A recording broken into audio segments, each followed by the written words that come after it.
Yep, alrighty, whenever you want to swap over. Just give me a counting. Ladies and gentlemen, hello and good evening. Welcome to week 1 of Black Twitch League. We've got a fun matchup for you today. We've got Maria's Dungeon on the blue side and DPS coming out on the red. This is going to be the first season where we actually have a logo for DPS, so we're about to have some fun. I'm your host, Aulz.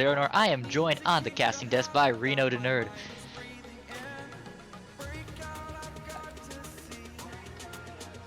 I'm pretty sure that's you, man, but I could be wrong. I could be wrong.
minutes. Yeah, I heard. What is going on? Let me at 'em. Yeah, so these bans are interesting. As you don't see Renata played too often, but those that do play her are actually just like insane. So I wonder who they were targeting when it comes to that ban.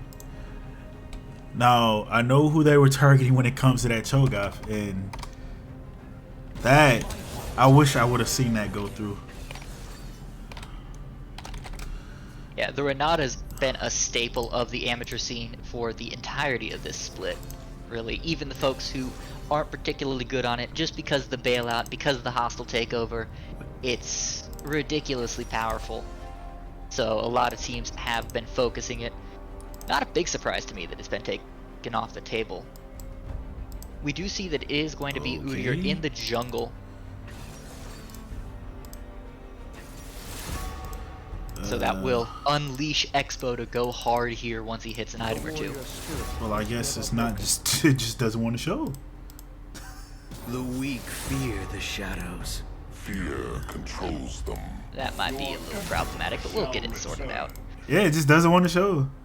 I won't be denied. Meanwhile, rounding out the uncertain picks here, we do see the Sivir going into the mid lane. Got some nice long range to poke out the Victor. Also has the spell shield to potentially counter some Udyr engages. But I'm a little surprised that that's the person they choose to send to the mid lane. Caitlyn has a little bit longer range, is a little bit safer with that 90 caliber net. So I really would have expected Coffee Breeze to take the Caitlyn here. There we But go. instead, Sivir's going mid, the Caitlyn will.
alive, can't put me in a box. I redefine any definition you got. I am the tiger, I'm making steps to the top. The flames, I whip it up, you just gotta hand me the rock. not stand it. All I know, the flow harder than a scotch bunny. Don't try studying me, you cannot manage. This ain't what you want, bitch, I'm a fucking phenomenon.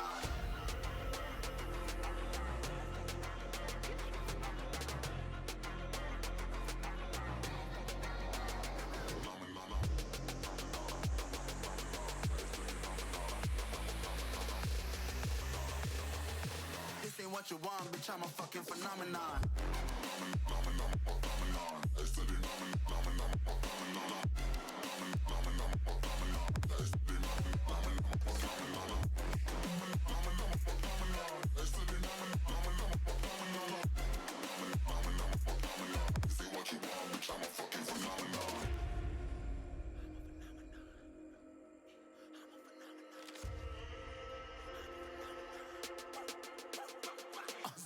Yeah, you better listen. I'm bringing heat, you'll be a fan when I start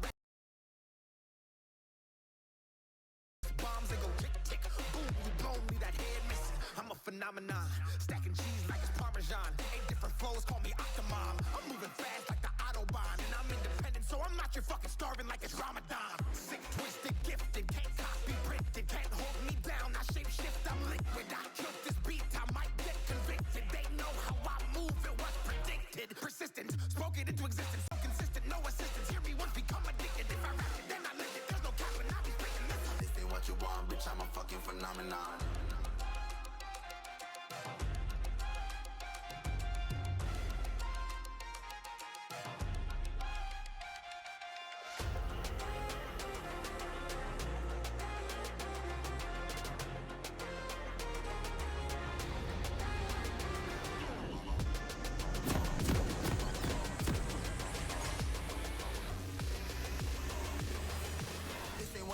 Ladies and gentlemen, we are on to the wrist. The teams have loaded in, they have purchased their items, and they are about to head out and start this match.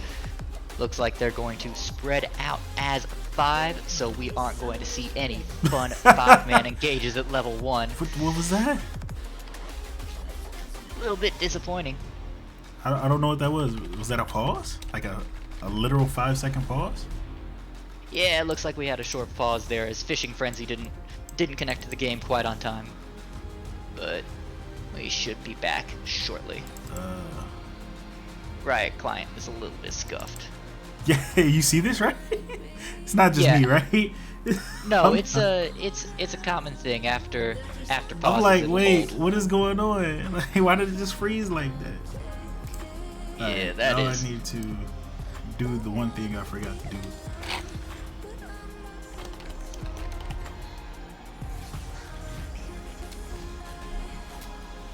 Not a whole lot interesting here at the pre-jungle camp spawns. Is worth noting, however, that both of the AD carries on the side of DPS have chosen to take that cleanse. So it's going to be harder to engage on them, but it also means that they won't have the combat spells that one normally sees, the ghost or the heal or the exhaust that tend to come out onto Caitlyn or Sivir with the ghost especially. Meanwhile, for Korea's daddy on Maria's dungeon, we do see the ghost, so it's going to be a little bit easier for Kenzie Shinx to engage on him and disrupt the Jhin, but it also means that he'll be able to run down anyone who just barely gets away on the side of Maria's. No, I was in that. I can see. How's it looking? How's it looking and cooking? Welcome to the cast, our very own Commissioner Ito. Hello. Our Lord and Savior Ito. Not much of a savior or a lord.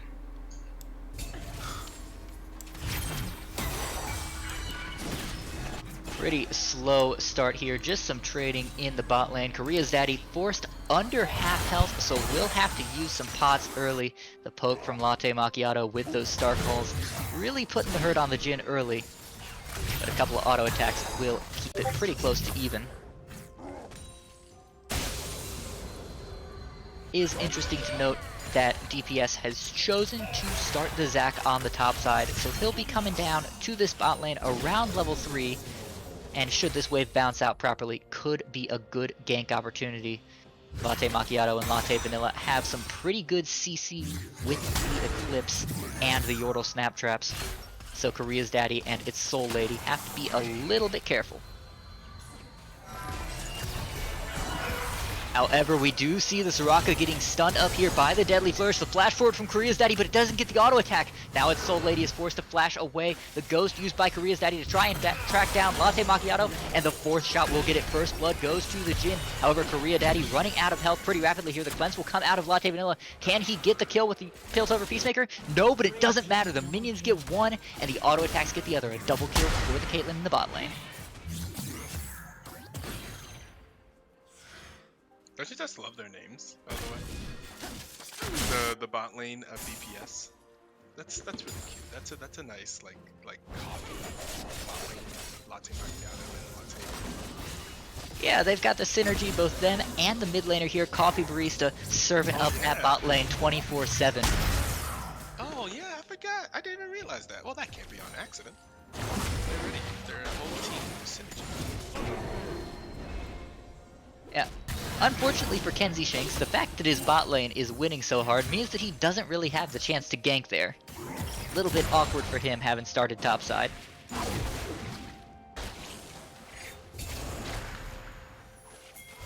However, he doesn't seem to particularly mind.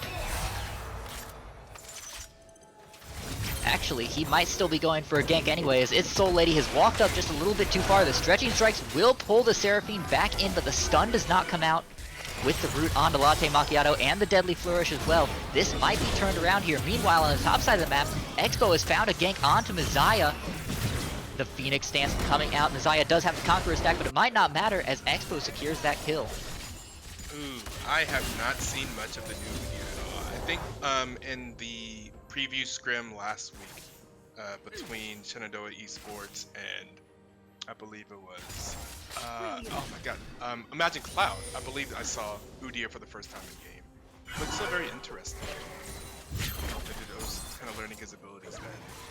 Looks very excited to see Expo. Expo is one of the perennial all-star best players in BTL. He's always been near the top. It feels like the man's just talented, I guess. It feels like he hardly ever plays League of Legends except for like ARAMs just for fun, but when he plays on a competitive team, he always seems to be one of the favorites. So, yeah, and this is a matchup that Reno and I called attention to in Champ Select because Kenzie is the weakest link here, in theory, in terms of rank on the side of DPS. So this is definitely potentially a pain point that Maria's Dungeon can take advantage of. However, Kenzie looking to find some action here, gets the knock-up onto Fishing Frenzy. However, the Maokai is so tanky. Meanwhile, in the bot lane, another trade, and Latte Macchiato falls once again to the Deadly Flourish, but Korea's Daddy in trouble, doesn't have any more bullets, but will reload in time. A double kill for the Jinx, and just barely saving his support. Well, this has been an absolutely bloodthirsty bot lane, hasn't it, Ito? I'm about to say, like, this has been very, very eventful here in the first 6 minutes. You already have 6 kills. I was trying to think back. I think the games that we had yesterday were a lot more, what's the word? Less fighty early on. I know there's a more eloquent way to say it. I can't think of it right now. Well, you say that, but the second game also had about a kill a minute. Oh, that's true. I guess I think in the first game, perhaps I'm thinking. I think one of the games. Yeah, the first game was a whole lot slower and more controlled, but Right. second one ended up being a bloodbath. We do see some strong trading here in the top lane. Messiah, with that Aatrox, starting to put some hurt down onto Fishing Frenzy. Does have the World Ender available, so could choose to go in if Fishing Frenzy runs out of mana a little bit. The root comes out, but here comes the World Ender. Fishing Frenzy is completely so no ultimate will come out, but the chains do not connect, and Fishing Frenzy will be able to walk away. Okay. Well done to survive that. It's worth noting that despite having the kill lead here, Korea Daddy is struggling to CS, currently down 12. So that just about evens out the kill score. Yeah, I think there's, if I remember correctly, I think there's also quite the rank discrepancy in the bot lane, right? I believe the coffee Starbucks bot lane is a bit higher ranked than both the players. I think both the players on the Starbucks lane, I think, are higher ranked than the ones on Maria's Dungeon. I'm just saying off the top of my head. Yeah, based on registration data, DPS has double diamond bot lanes. Latte Vanilla gets hit by the Deadly Flourish and is forced to cleanse early. However, there is an Udyr here. The curtain call comes out. Can he hit the 4-shot? Yes, Korea Daddy on a killing spree now. And Expo's going to go hard, looking for the second kill. Doesn't even need the Deadly Flourish. A double kill for the Jhin. Now 5-1. I think a big win condition for Maria's Dungeon in this game, just look, it's pretty much if you just look at just ranks alone, it's probably going to be Expo making a large impact on this game. And I think that was an example of a fantastic game that really helped his bot lane get back into it. Because I think, yeah, I don't think so. Is the scores not updating? Oh! I was wondering about that. Okay, you have the spectator bug. Dang it! Spectator client bug. Yeah. Okay. Yeah. If everyone on the stream is noticing that the scoreboard at the bottom is all zeros, it is not actually all zeros. You obviously see that kills have happened, but that will be explained due to Riot client spectator bug. I remember we had this a few times with Rare Adam last season. That's a bit unfortunate. I don't remember what the fix was, so for now we'll just let people know that that's not right down there. Yeah, I'll go ahead and give periodic run-throughs of interesting stats and items just to keep y'all up to date. Most important player on the Rift right now is Korea's Daddy at 5-1. However, is down 18 CS in the bot lane, so Latte Vanilla doing a good job of punishing even if he's down on items. But the root into Flourish combo from It's Soul Lady and Korea Daddy does hurt that Caitlyn just a little bit. Oh, looks like it solved itself. It did. Oh my goodness. Okay. Every time Riot I close heard, it and bring it back up. Yeah, Riot heard us say, oh wow, I can't believe, there's no way that's the solution. Because no way we didn't try that all of last season, how many times we ran into this bug. You just close it and bring it back up. That'd be really funny if that was the case. Well, good job of finding an easy solution. Usually we thought that, oh, we're gonna have to restart the game, load back out, and blah blah blah. So that's cool. I just realized that was Silver Mid, like just now. Like as I saw the spell shit, I was like, huh? Silver Mid, is that a thing? That's a meta these days? Is that what the young kids are doing these days? Well, we're gonna have to put that on hold as Messiah popping the World Ender here does not find Fishing Frenzy, but the flash will secure the last auto attack and the kill. Fantastic solo kill up in the solo bolo, one may say, in the top lane. Did that count as a solo bolo? I think that counts as a solo bolo. Yeah. Messiah with that World Ender, so much healing on the Aatrox. Fishing Frenzy had him down under 200 health, but just couldn't finish the job. So unfortunate for the Maokai, who just is not having a good day in this top lane.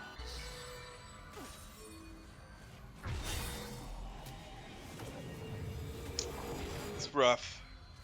But Maokai is one of those people that doesn't win lane for your team to still be happy to have a Maokai, right? He can build straight tank. He can just build tanky. He provides a ridiculous amount of utility and CC for the team fights. Fishing Frenzy is fine. They can just be weak side top. It's fine. And it can still help them win. Looks like we're gonna see Expo looking for things. Yeah, Expo looking for a lane gank here in the bot side. May have been spotted out by that ward in the center bush there. So not quite sure if DPS knows that they can't walk up. Latte Macchiato is also sitting on a ward here. The Deadly Flourish misses, but the Charm does not. Latte Vanilla is forced to use the cleanse early. Now Latte Macchiato is caught out. The curtain call doesn't quite have the angle, but it might not matter as Expo is just burning down this Soraka. Korea's Daddy takes the final shot, now unstoppable. This Jhin is starting to become a problem, y'all. Yeah. But like he might not be the only problem, as Messiah just pounding away at Fishing Frenzy. Ooh, And Kenzie Shinx is here as well. Stretching Strikes will pull him back, but Messiah just a little bit too far away, cannot continue the fight.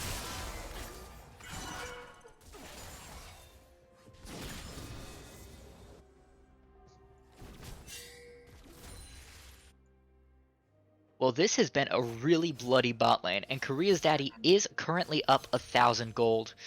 But they haven't chunked a lot of this bot turret out. The other lanes on the map are fairly even.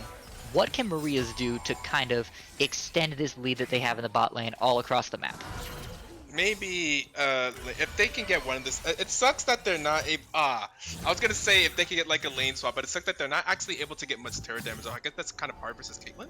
But I think if they can try to like rotate their bot lane advantage to a different lane, I think that could be huge. Like send them mid or something, or top. I think that's the typical swap is the top. Expo here in the top lane will get the stun off. Messiah getting CC combo to infinity, but does pop that World Ender, healing so much. Might survive just a little bit longer here. However, it is not enough.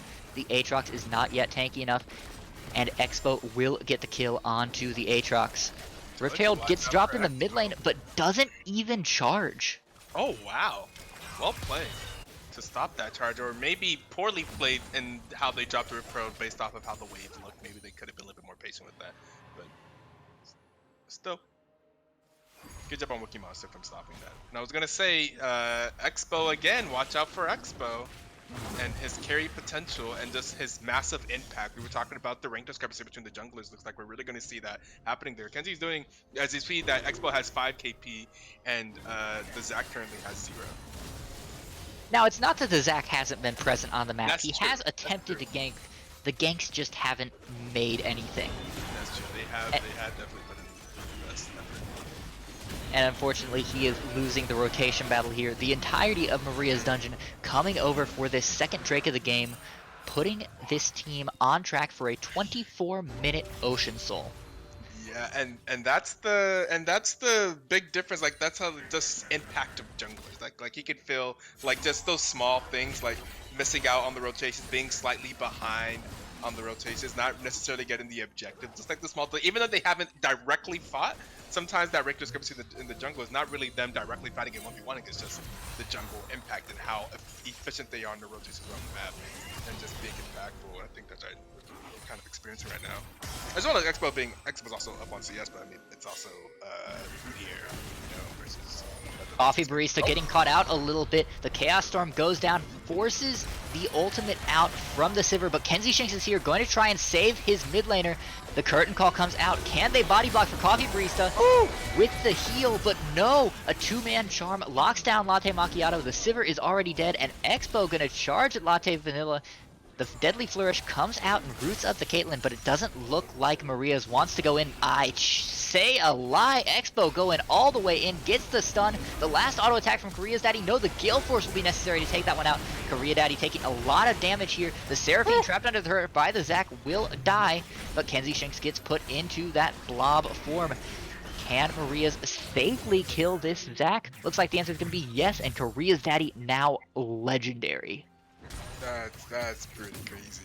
That's pretty crazy. They've really blown this game wide open. Now they're up 4K. And they're up 8 kills. And they finally get that turret. Now it's going to be easier for them to rotate off the bot lane, kind of get that presence elsewhere in the map, kind of take advantage of like spread the wealth. Get another turret. I think that's going to really help them break the game wide open. They already have the objective advantage now with the first tower and with the 2 dragons as well. I think this is, I mean, if this is continue playing and then do they have scaling? They have. I think Jhin is going to be very powerful the whole game. Udyr, assuming Udyr is anything like old Udyr always scales. And yeah, they Udyr with 2 items in the modern day is completely unkillable. Okay. Gets that Sunfire, gets a Demonic Embrace, burns you down, and heals all of your damage. So Expo will be pretty problematic to deal with. The other thing I want to... that we were talking about. Yeah, nice to see Wookie Monster here in the side lane. Going to be able to be a little bit safer and let the Jhin kind of work his magic. Just going back to that turret dive, though, I want to call attention to how low every member of Maria's was. Yes. They did an incredible job of making sure that everyone took exactly as many turret shots as they could safely. Yes, very true. That was well played together. And and seeing that type of teamwork from this is essentially the free agent team. Like I was saying before, like this team is essentially just like thrown together like literally early. I think Korea's dad literally joined this team like an hour ago. And Wookie Monster is also a free agent. Like the only people that knew each other before this game are Fishing Frenzy, Expo, and Soul Lady. They played on the team together, I believe, in previous seasons. So they know each other, but everyone else is just kind of just filling in live practice, live tryout as a free agent. And I think it's really awesome to see them playing so well together. Like a coordinated dive is tough to do.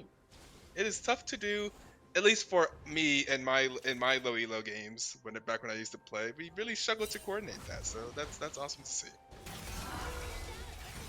Yeah, Korea's daddy, the newest member of the team, is also the standout so far, That's true. doing an incredible job on this Jin at 10-1.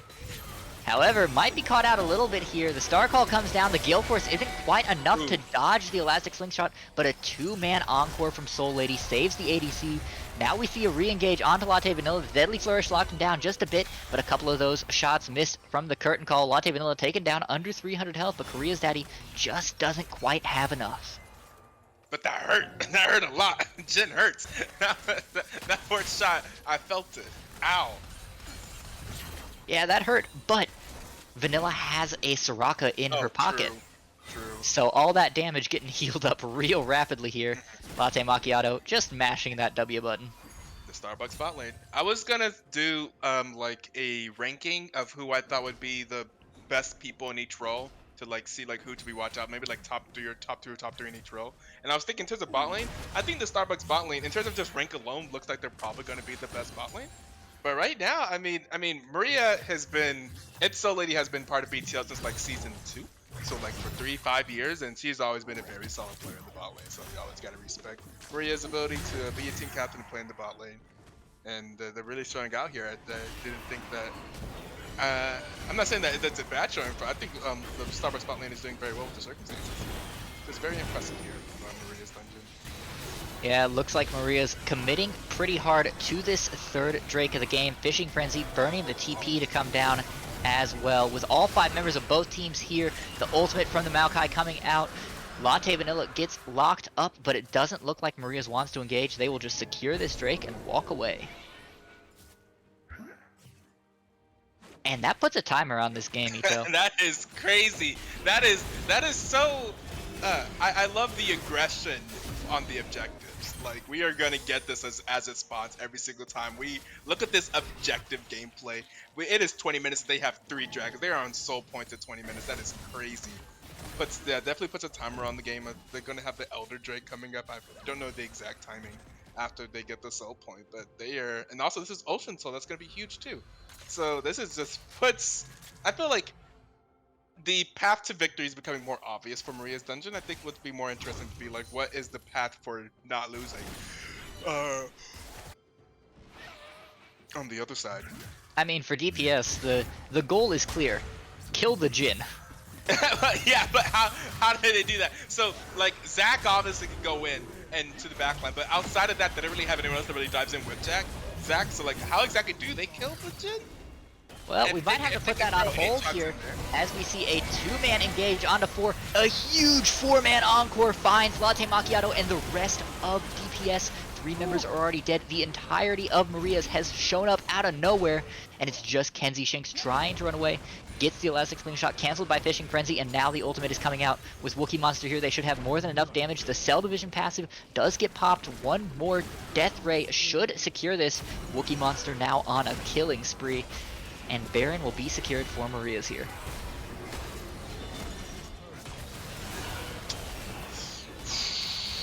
Okay, well, they didn't kill Jin. As you were talking about, I was just talking about objective gameplay and how now they have a 21-minute Baron on top of 3 dragons in 21 minutes. Like, this is really rough. We're talking about, okay, what's the path to not lose? Well, first of all, you can't do that. You can't lose a team fight right next to the Baron and lose Baron. At least they do get a tower on the other side, and objective bounties are on. So okay, I forgot their our catch-up mechanics built into the game now. Wait, when did they get this? Where did this Rift Herald come from? They got the second Rift Herald just a bit before Baron, yeah. Wow. Objectives. Yeah, I do want to mention though, in that team fight was exactly what DPS needed not to do. They spent all the cooldowns from 3 members onto Fishing Frenzy and Expo.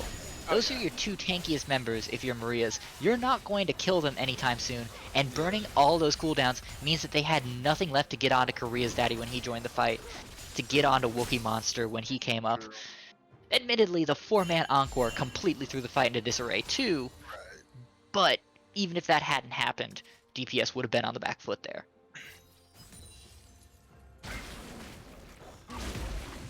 So we really need to see some slightly better target calling from whoever is shot calling in fights for DPS. Yeah. I'm thinking right now it looks like they're not quite informed. Because this is essentially the remnants of the team that won last year, I would expect. Although they don't have the exact same player, I know they have some experience. So just, and then also, it's just rough whenever you're back behind. You may be struggling with decision making whenever you're looking at such a wall that you have to climb. Yeah, 16-4 is a hard number to look at on the top of your screen. Not unwinnable though. There are still paths that DPS can take. Do have to give up this mid-outer turret though, with all 5 members of Maria's and a Baron buff applied. That will go down, and Maria's might even try to force this tier 2 as well.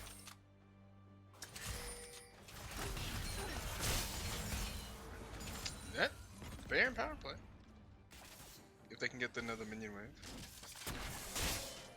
Yeah, don't particularly need a minion wave when you have a cannon minion firing on it from 12 screens away. True. Fishing Frenzy getting CC'd up here. Took some turret shots there, but the Maokai does not seem particularly concerned about that. I'ma be real with you. Meanwhile, Mazia's having a bit more trouble. Falls to Wookiee Monster, courtesy of the Chaos Storm.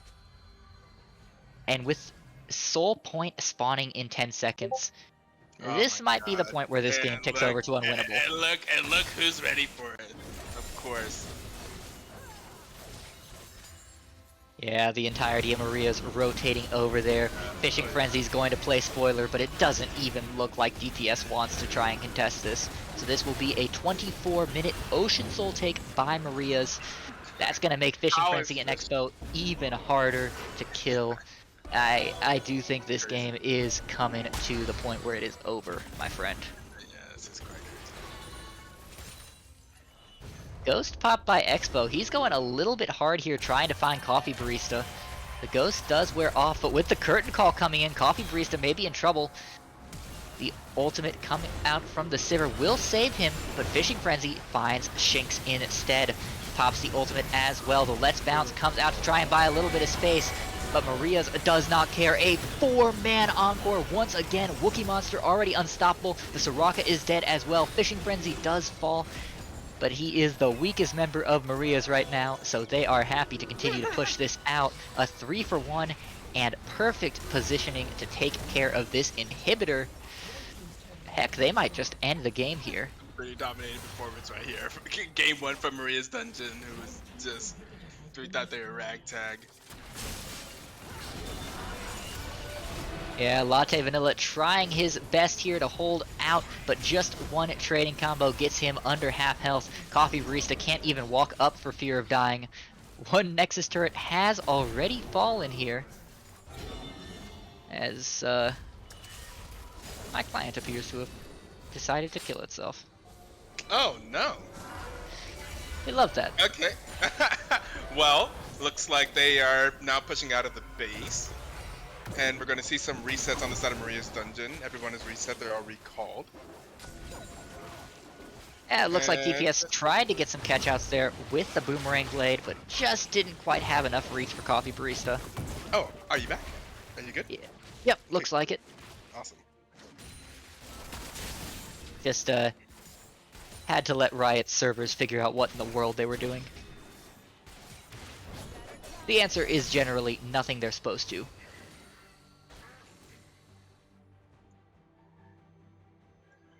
Well, the mid lane has been demolished here for DPS, but they still have the inner turrets in both top and bottom.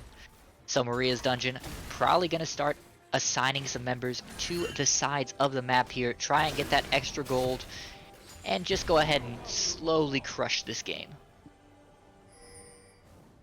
Looks like that's exactly what we're seeing, as 4 members are up on this top side of the map. Wookiee Monster's going to grab the wave as Korea's Daddy and Expo roam through the jungle. No, in fact, it looks like they're going to peel off and take a second Baron here. with this recall timer by Kenzie Shinx, there is no way that DPS can respond to this.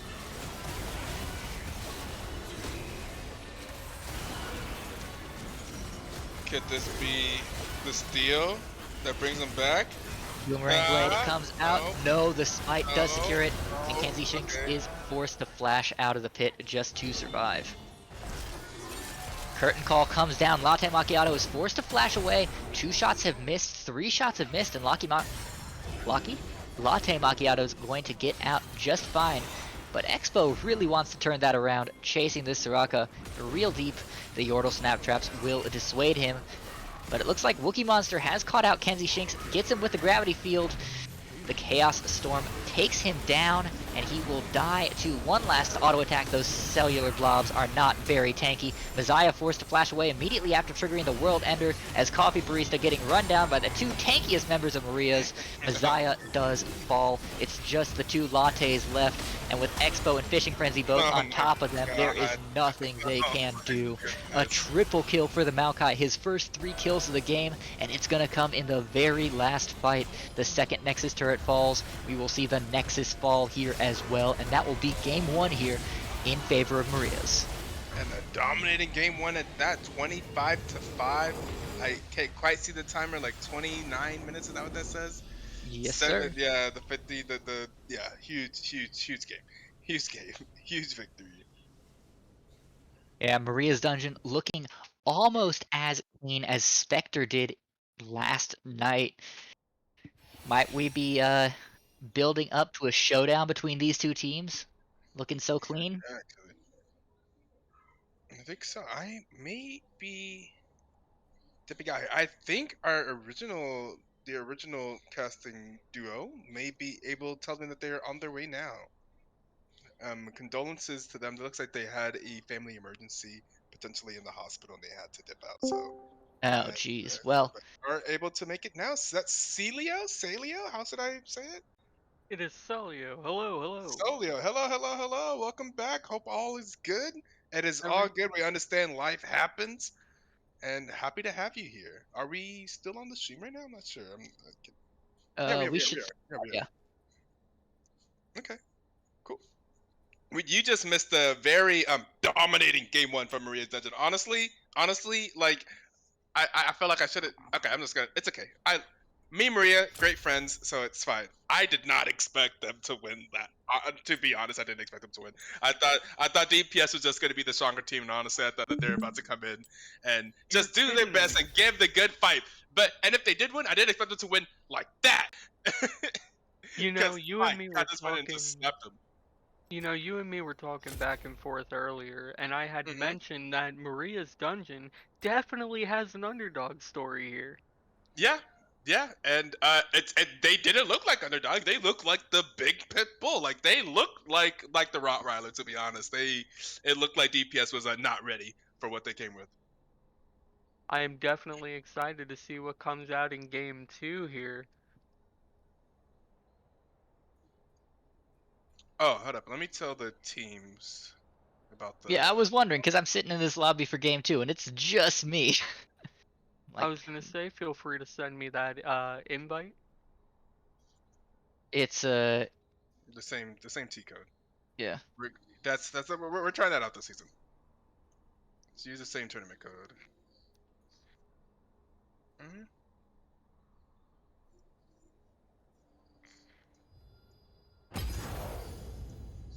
All right. Well, I suppose we will step aside for just a couple of minutes to let these teams get set for game number 2. But when we come back, draft for this second game. Can DPS pull something out of their hat, or will Maria's just go ahead and take the stomp all the way to the bank? We'll have the answers right here. Don't go anywhere.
Ladies and gentlemen, welcome back. We are here with draft number 2 of this match between Maria's Dungeon and DPS. Once again, I am your host, Aulz.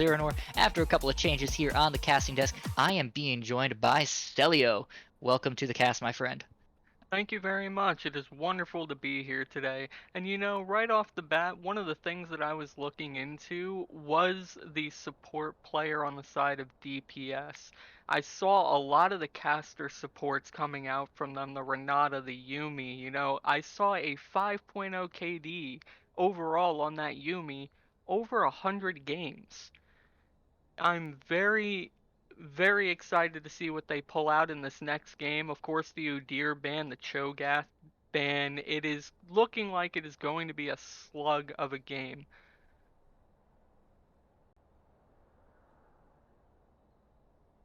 Seraphine picked up on the side of DPS. That's going to be their first lock-in. Seraphine, very high percent win rate overall in the game right now. Caitlyn picked up for Maria's Dungeon. Caitlyn is fantastic. A lot of range there, especially with the Morgana. A lot of range, a lot of safety, a lot of lockdown potential. Yeah, and this is a bit of a mirror matchup from game 1 where Maria's had the Seraphine and DPS had the Caitlyn. It'll be interesting to see how the respective members here are able to handle these champs. The Seraphine obviously was handled very well by its Soul Lady in game 1.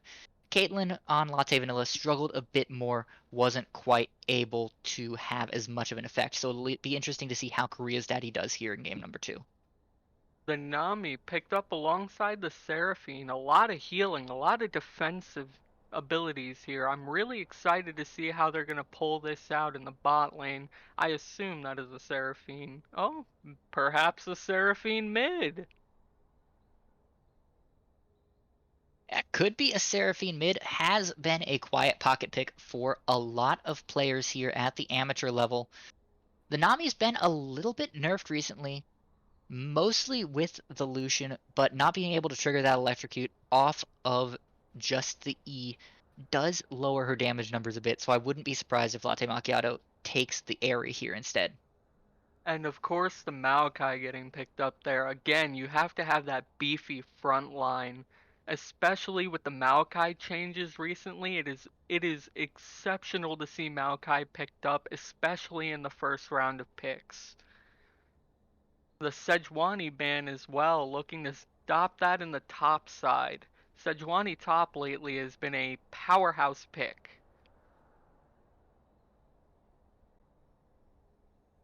Yeah, was banned in game number 1 as well. Fishing Frenzy did not want to deal with that. Had a little bit of a struggle into the Aatrox here, which is still up for Messiah, but unfortunately Messiah wasn't able to turn that into anything meaningful for the game at large. Going to be interesting to see if Maria's bans that, or if they're comfortable just going ahead and letting Fishing Frenzy lose lane once again here. DPS takes out the Azir. This is something I expected looking at this team. Azir is such a strong pick right now, especially with the Emperor's Divide, being able to split out team fights and set up that wall. The Kayn ban comes out as well, looking to stop that in the jungle. Kayn right now has one of the highest win rates in the jungle overall. Such a fantastic pick, and being able to stop a pick like that is definitely going to be looking in Maria's Dungeon's favor. I'm excited to see what they're picking up here. A lot of team chatter going on here.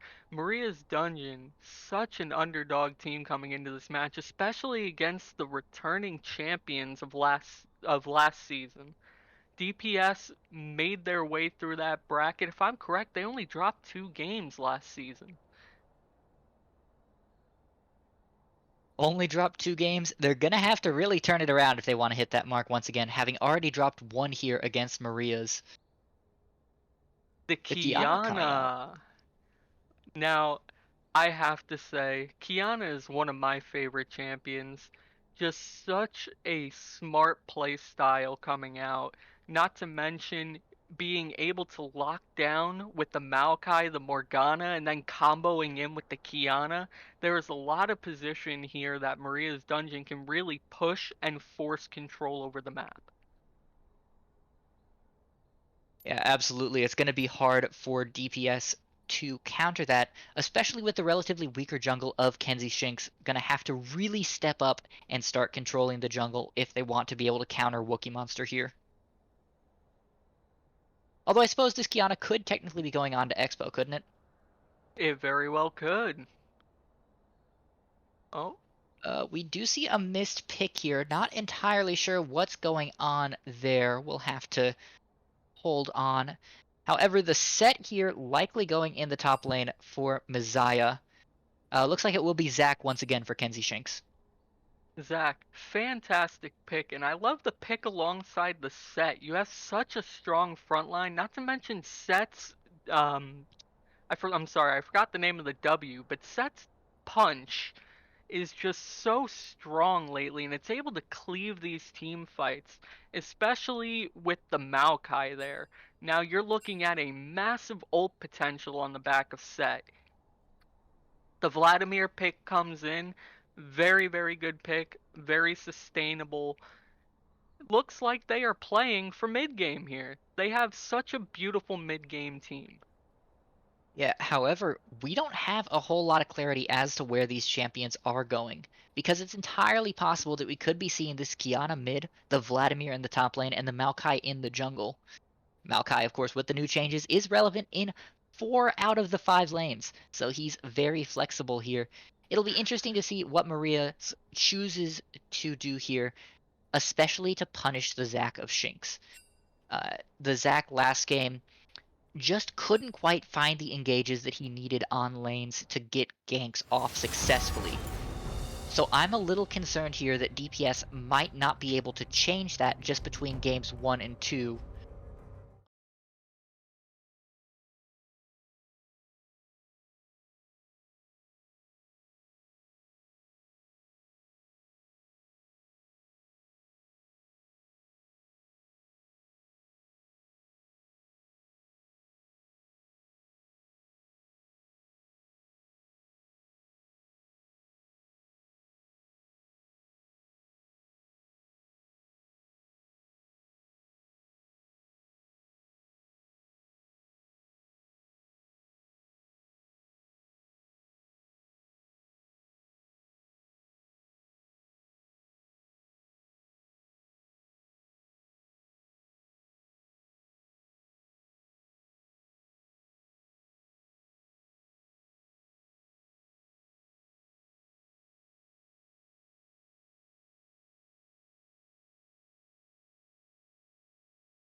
to say, in the long run here, I think the person to keep our eye on is the Morgana.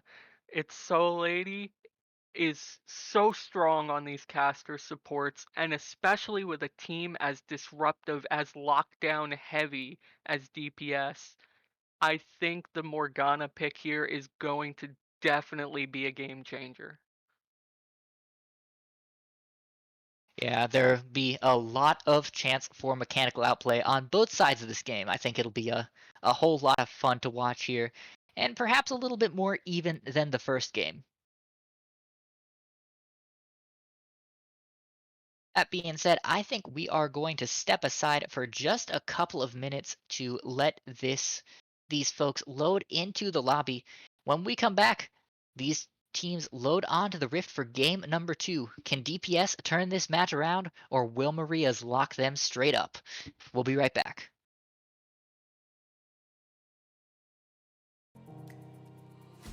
You made this mess and left me with the pieces.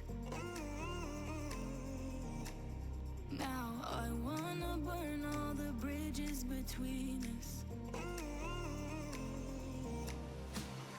I can't focus, I can't forget.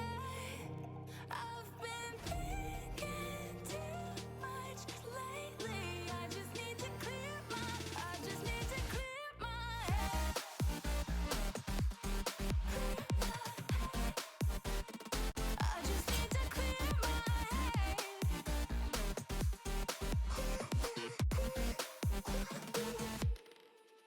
I've been stuck on your memory, but it's not like I need it.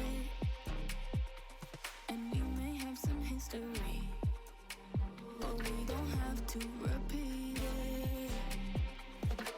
You made this mess and left me with the pieces. Now I'm gonna burn all the bridges between us.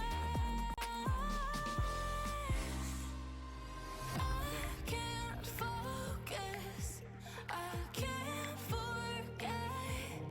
I've been thinking too much lately. I just need to clear my head. I just need to clear my head.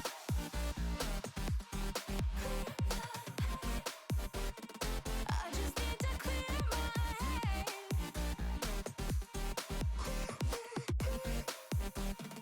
I just need to clear my head.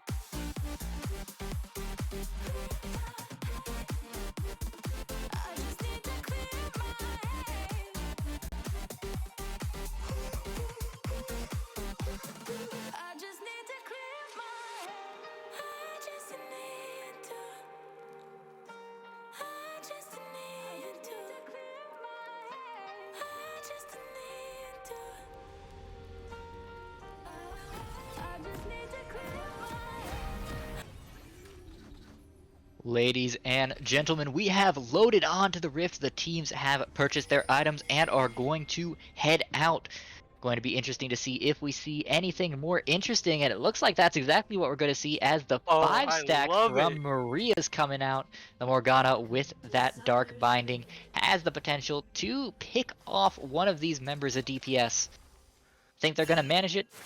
Oh, they're setting up for the counter invade too. This is gonna be a full-on level 1 fight. Will Alright, its they're soul walking lady- in. It looks It's- like the massive 5-person stun's gonna go out. Not a whole lot to follow that. Oh, the flash comes in by the set. They're pushing in. It looks like they root onto the Zac, but that's not gonna be enough as they pick up first blood on the Kiana. What a beautiful play. I love the 3 wards in that bottom tri-bush. Yeah, a little bit interesting from Maria's there, going ahead and face checking that bush rather than putting a ward in. With the Morgana, you've got enough range, and with a good enough reaction time, you can toss out that dark binding really quickly. So the smart thing to do there would have been to go ahead, drop the ward into the bush, and then immediately toss out a binding.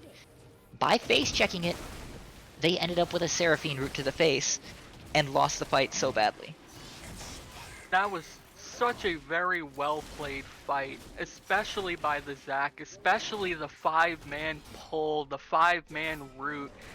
I am very excited to see where they're going from here. Expo got set a little bit behind. I think personally, you know, even if it wasn't the Morgana, somebody had to drop a ward in that bush to at least scout that out. Yeah, and this will cause problems for Maria's. Obviously, Fishing Frenzy was already the weak side, so now being the weak side down a kill, it's going to make it even more hard for this Maokai to survive in this lane. Gonna have to see Messiah push this lead if DPS wants to win this game. You know, I looked over at DPS before this match began, and one thing I noticed is that Messiah was on this team last year, but only as a sub. So it's nice to see him move from the sub role to the main roster and continue pushing forward with this team. Yeah, always improving. Great to happen and great to see in these amateur leagues. Seems like he's not doing a great job of winning these fights against Fishing Frenzy though. Barely going even so far. You know, Fishing Frenzy had pulled an early level 2 and went in the second they hit level 2. They are really taking the perfect fights that they can. Once they level up, once they have that slightest advantage is when they say, I'm going in. I'm very excited to see what happens from here. A lot of pressure goes down in the mid lane. Seraphine is pushing hard. Yeah, they're down a little bit of CS, but it's more the fact of pushing Vladimir under tower. Yeah, so hard for an early Vladimir to CS with the long cooldown of that Q, with the fact that everything costs health for him. Just makes it a rough lane for Wookiee Monster. However, the other side of the coin is we saw a super aggressive bot lane in game 1. It's been dead silent here so far in game number 2. Both teams are biding their time. They're waiting for those openings. As you saw, Zac was clearing wards out in the top side river there. But a lot of back and forth poke is going down in this bot lane. Yeah, none of Ooh, it's sticking like though. Bubble, the root's gonna come out, the black shield's gonna come up. It's not gonna do much as they disengage. Yeah, the first real engage. Nice to see that the Latte brothers do just as good a job with those Deadly Flourish combos as Korea's and its Soul Lady did in game number 1. Gives me some hope that DPS could end up taking the dub here. You know, on a side note, I gotta say, I love the names on the side of DPS here between Coffee Barista, Latte Vanilla, and Latte Macchiato. I'm loving these names. It's like Skinergy but better, you know? Everyone rocking the same skin, everyone rocking the same name. It's great, man. It's exactly how you gotta do it. Oh, it looks like we're gonna have a little bit of a fight breaking out in the top lane, as well as a little bit of a skirmish in the bot lane. In the bot lane, the bubble comes out, knocks up the Caitlyn. Caitlyn looks like she's gonna fall here. Morgana's just gonna disengage. Going back up to the top side, Maokai's continuing this little skirmish back and forth with Set, but it looks like not much is coming from there quite yet. That's yet another kill over to DPS. Fishing Frenzy has to be a little bit careful here. In a lot of these fights, he's using a bunch of mana. Set, obviously, as a manaless champ, the moment that Fishing Frenzy goes a little bit too low on that resource bar, the Set's gonna go in and we could see a very dead tree. Oh, it looks like yet another engage is going to come out with Expo finally coming up to the top lane. Set just hits level 6, though. He's going to pop that ulti with the Mega Punch. The flashes come out. He's not going to take too much damage there, and Messiah's going to fall. What a beautiful gank on the side of Expo, showing that that early game invade that went a little awry isn't going to stop them. Yeah, no, and unfortunate for Messiah, the Haymaker missing by just a couple of pixels there. If that had hit Fishing Frenzy, would have been a feeding frenzy. Messiah probably still as good as dead either way. especially with the Vlad rotating up, but getting the trade kill would have made it feel a little bit less bitter. I definitely agree, especially because you busted the ultimate, you busted the flash, you're definitely out here using what you have, and just to miss out by that little bit, but it looks like Kenzie's gonna come in the bot lane, the Black Shield's gonna save Lady once more. Yeah, we've seen some pretty good Black Shield timings from Soul Lady here. Did miss one onto Korea's Daddy that could have kept him alive in that earlier fight where he got caught out by the bubble, but other than that, doing a pretty good job of using that exactly when he needs to. Oh, another bubble's gonna come out here on the Soul Lady. Soul Lady forced a flash from that beautiful bubble. Macchiato is showing that this is their lane. Yeah, and that is the caster curse, my friend. I said they were doing something well, and instantly the opposite happens. Hey man, we as casters have a habit of cursing teams completely by accident. Oh, on We accident, wanna- I've weaponized the caster curse a couple of times. You know, I'm gonna plead the fifth on that one. Another beautiful bubble comes out in the bot lane. The flash by Expo forces the flash out by Vanilla. Oh, beautiful ulti comes in. Macchiato dies to the lane minion. That is crazy. The caster minion auto attack follows through and gets that kill. So close to just barely staying alive after so much was burned by Maria's dungeon, but didn't quite have enough. And now they're going to be forced off this turret with 4 members here. Expo and the rest of Maria's have complete control of this bot lane, and will probably get an early Drake as well. This is a large chunk of gold going over to Maria's dungeon. They are playing these fights beautifully. 3 curtain calls miss, 4 curtain calls miss. The Jhin couldn't quite find the Morgana there. I feel like that was the target, and while he was searching, Morgana just slipped right on by. Yeah, and that's a bit of the dichotomy we saw from game 1. Korea's Daddy, like a laser with those curtain call shots in most of the fights. Latte Vanilla's gotta get a little bit more accurate if he wants to find these kills. We are slowly starting to swap to mid-game here. One thing that I want to point out was Vladimir started roaming bot lane in that previous engagement. Seraphine didn't move.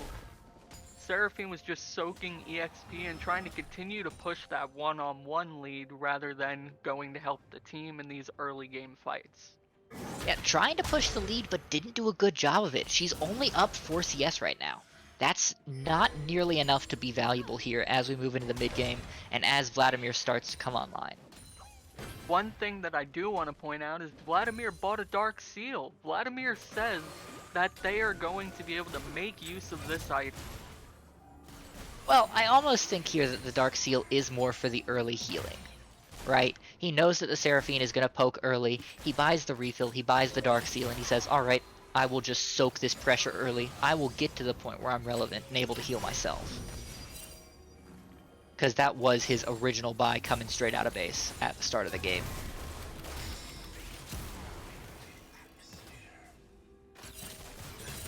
Looks like we have a little bit of quiet on the map. We're establishing some vision dominance.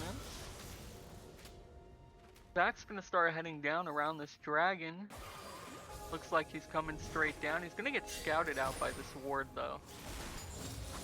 Yeah, in a little bit of a surprise compared to game 1, we didn't see Maria's dungeon take the Drake after that bot lane dive. So a little bit further behind on that timing than they were in game number 1.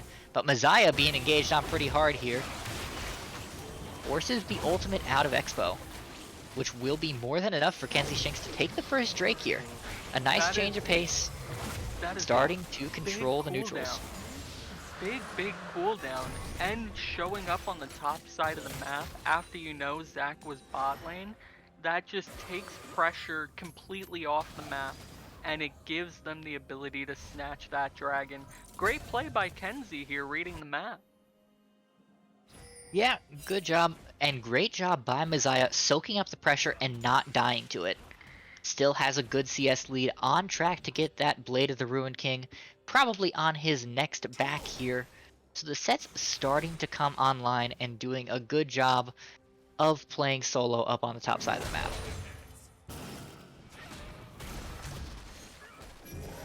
Oh, it looks like a fight's gonna start to slowly break out in this top lane, but it seems like they're just enjoying the noodle fight. Yeah, both of these champions will be able to heal up pretty freely, Set with the Vampiric Scepter and Maokai with the Sap Magic. So all of this trading is just about for naught. But there's no Nautilus in this game.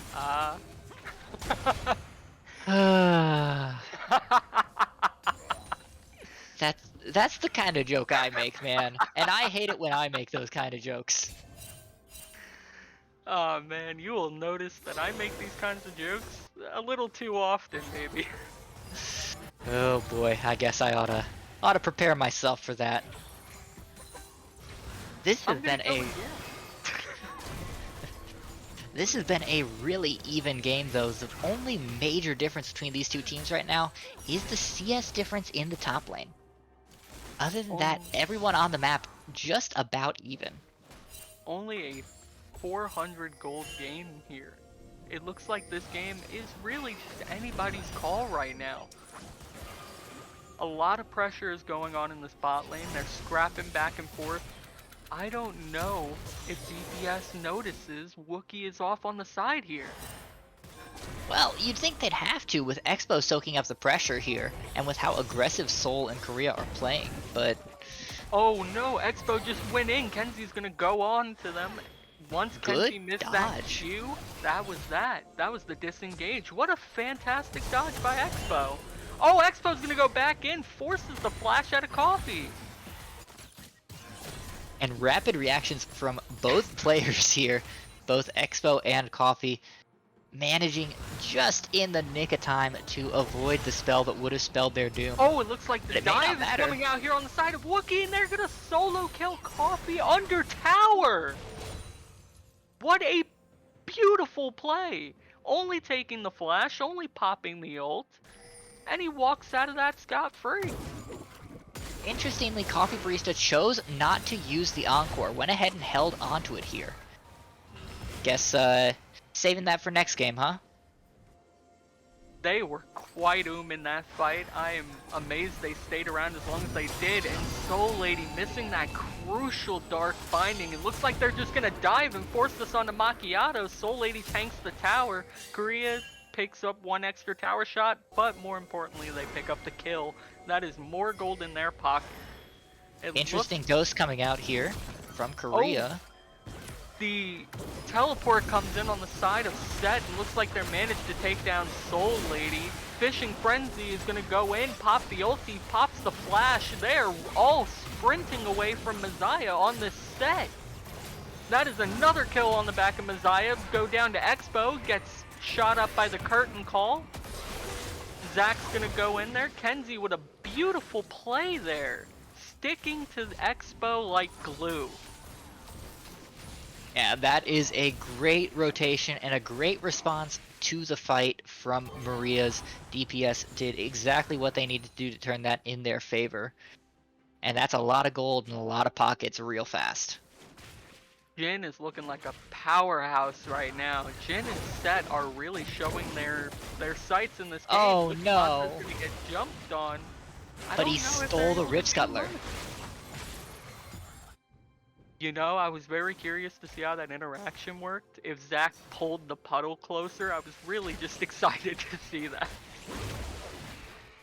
Yeah, good attempt from Kenzie. Unfortunately, untargetable means unpullable. So the Vladimir able to be perfectly a-okay. Doesn't Bear Trap on a rope still pull Vladimir in pool? You know, I can count on one hand the number of games where I've seen a Kled and a Vladimir at the same time. You know, you make a very good point. Well, I say that, but we did see a Kled yesterday, so it's entirely possible that both of them will be close enough to meta right now that we could see that in the future. Everybody's back in their respective lanes. It looks like we're going to start setting up for this dragon. Infernal Dragon on the board. Right now, it is just a game about vision and to see who makes the first play. Well, this Death Bush from Maria's could be a good play, or it could be sending their ADC out to die. Korea's daddy Coffee in danger Barista of doesn't being know what they're engaged. about to walk into. Expo's gonna see this and they're gonna go in on this, and that's Coffee Barista down. Beautiful engage by Expo, saw them and took advantage of it immediately. I guess that's the power of assassins, huh? Her health bar completely melted. It didn't feel like Wookiee Monster had to put in any effort with that kill. All these pink wards are just gonna make sure that this dragon is secure. Picked up on the side of Maria's dungeon. Beautiful play here. Beautiful. Yeah, great job by Maria's getting the 1 kill and transitioning that into a Drake. That'll slow down anybody from taking a soul here. Both teams are at least 15 minutes away from a Hex soul. And that Hex soul would be valuable for both of these teams. So should the game go long enough, there will be a lot of fights over these Drakes. We're at the point where everybody's picked up their mythic item or something that is their rush item. It looks like the game is about to really kick it into high gear. You have Fishing Frenzy up in the top lane. It looks like he's getting a little bit anxious. Looks like they want to start making something happen. But that Jhin is terrifying. 2-0 right now.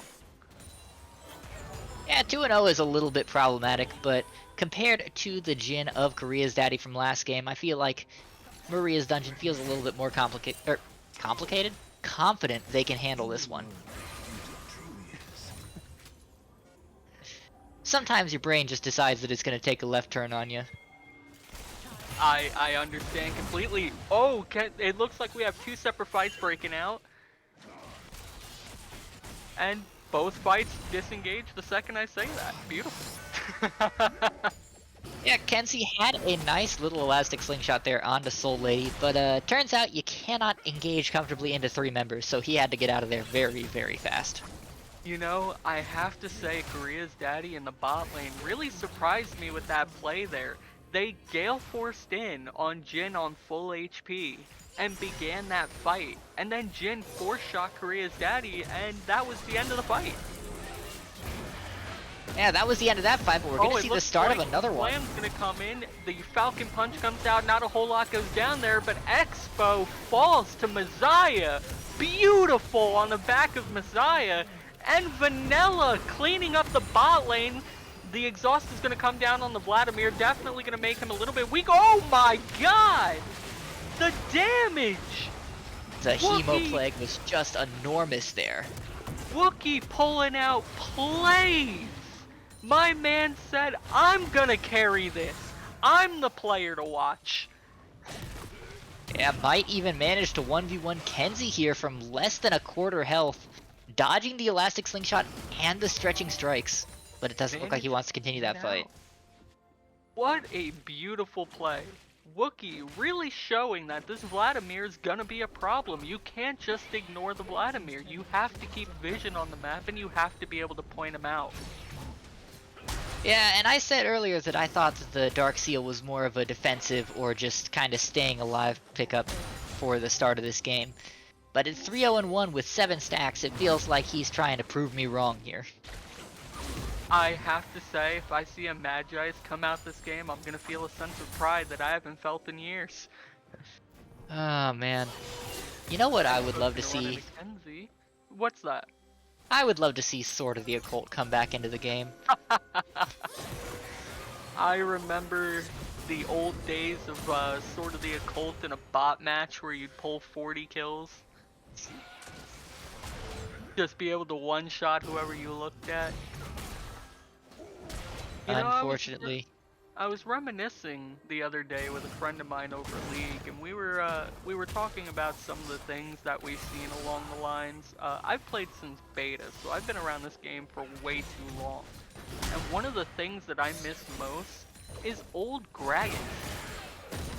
Oh, but it looks like Set's gonna come out here with the slam. The punch is gonna clear the wave, but with 3 people top and an Expo ult, that is it for Messiah. Messiah goes down, shut down to Expo. Yeah, the Blade of the Ruin King makes you a great duelist, but unfortunately doesn't give you Oh, any the of the Encore's survival picking out the skills. elastic slingshot. Caitlyn didn't stand a chance. Korea's daddy just falls there, but Wookiee's gonna pop out the bush. You cannot forget this man. Yeah, Wookiee might find the Oh, assassination onto these Vanilla here. fancy feet. Wookiee, you know, I said it's Soul Lady is definitely the player to watch here. I think it might have been Wookiee. Yeah, doing a great job already with just an item and a half on this Vladimir. When he completes that Rabadon's death cap, I am terrified for DPS what we're going to see. It looks like Expo's going to get a great engage off onto Benelli here. He's going to start to look to back out here as all five are chasing him. It looks like, yep, they are being followed, and they're just going to turn onto this. Here comes this massive fight. The Zackle's going to come out here. Seraphine's going to fall quickly to Expo as they didn't keep quite the eye on him. Maziah's going to pick up Soul Lady in the back. Zack and Wookiee holding the rest of the team off here. Maziah's trying to find his way in, but can't quite do it. Zack passes Finn Pop, and Maziah's going to try to walk out of this. Expo's going to follow, especially with the ult and the Earth form. That's an ace!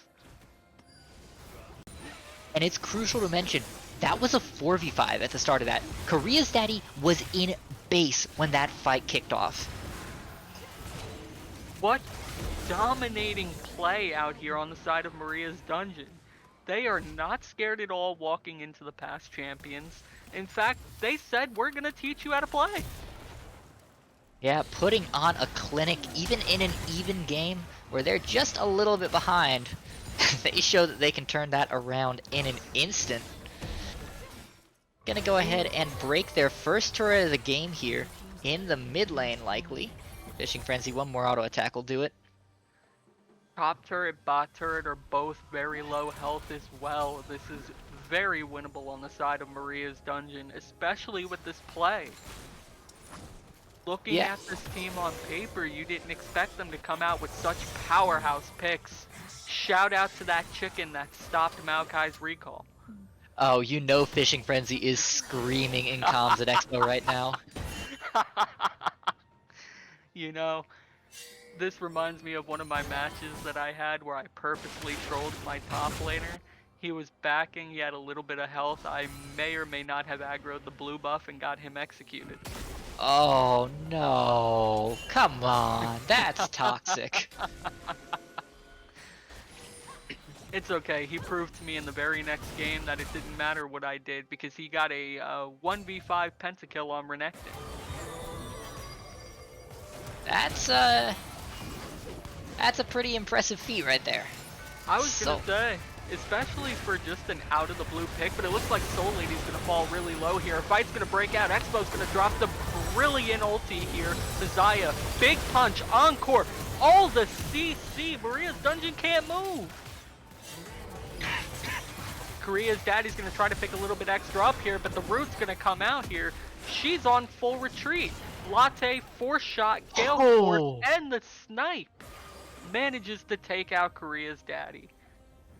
It's going to be interesting to see where they go here. The Baron has been pinged. I think that is a fantastic decision. 25 minutes into this game, getting that early Baron is definitely going to help you stabilize and work towards a lead. Yeah, with this Baron buff, they can start pushing out these waves. They have taken all the outer turrets, but just haven't been able to push in any further. So we're going to need to see DPS take advantage of this Baron to start breaking the base.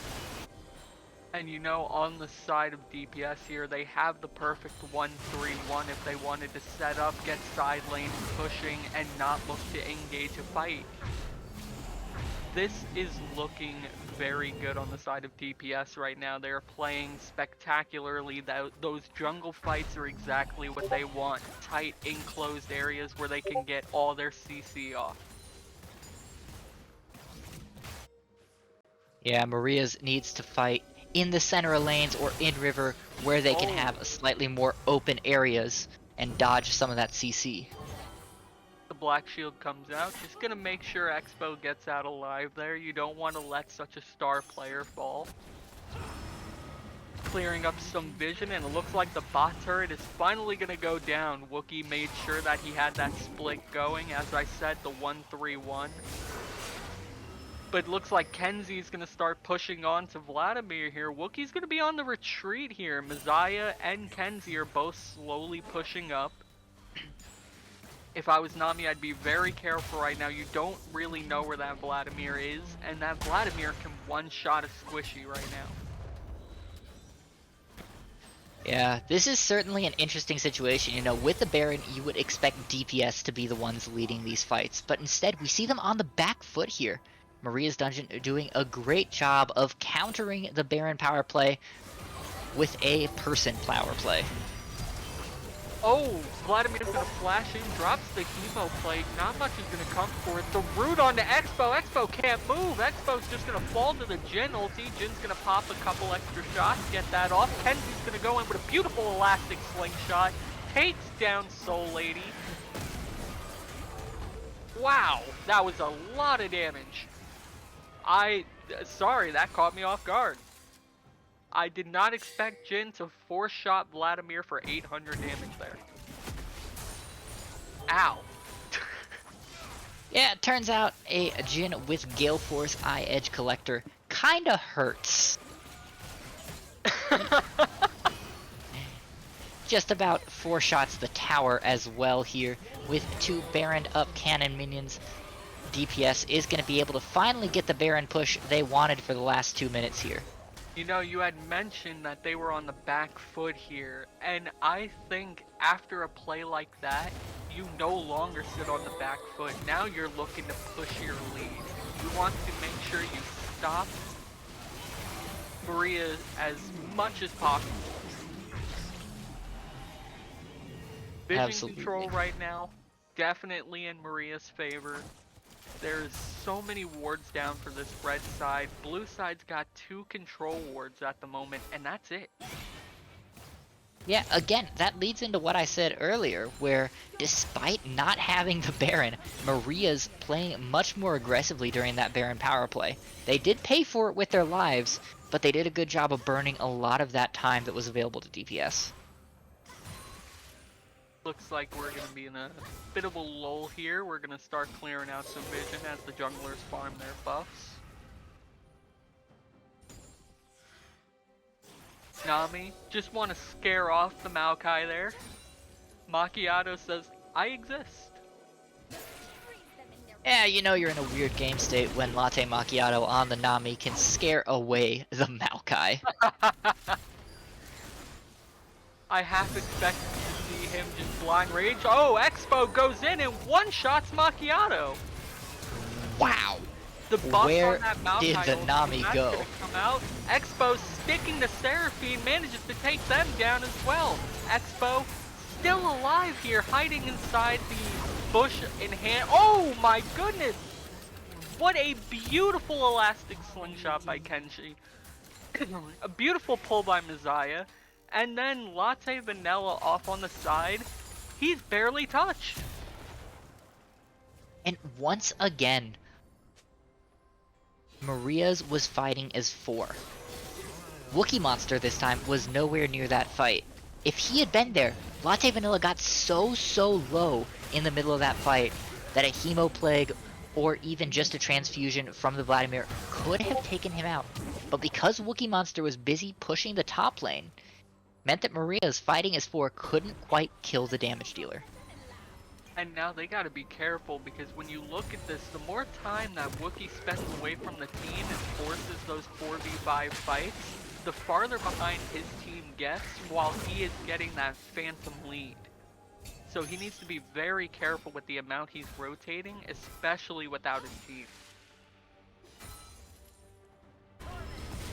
We're gonna go back to a lull with people clearing waves and wards. Beautiful E comes out from Barista here. Fishing Frenzy pops back up in the mid lane. He's ready to be here to assist his team. Expo is on the back line just farming the entire blue side jungle from Kenzie. Yeah, while we're here at this kind of pause with these teams just kind of slowly posturing, I think it's time to ask, when does Wookiee Monster go ahead and sell this Dark Seal? At this point, it's pretty reasonable to say that it's never going to be upgraded to a Mage Eyes.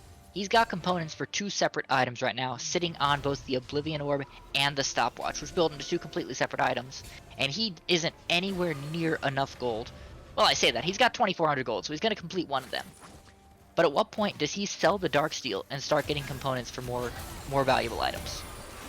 I think around now is the time that you definitely want to start looking to transfer off of the Dark Seal. The Dark Seal gives you early game prowess and ability, yes, but as the game goes on, especially when it's not stacked up, it becomes a worse version of Doran's Ring, and just something you really don't want to keep around.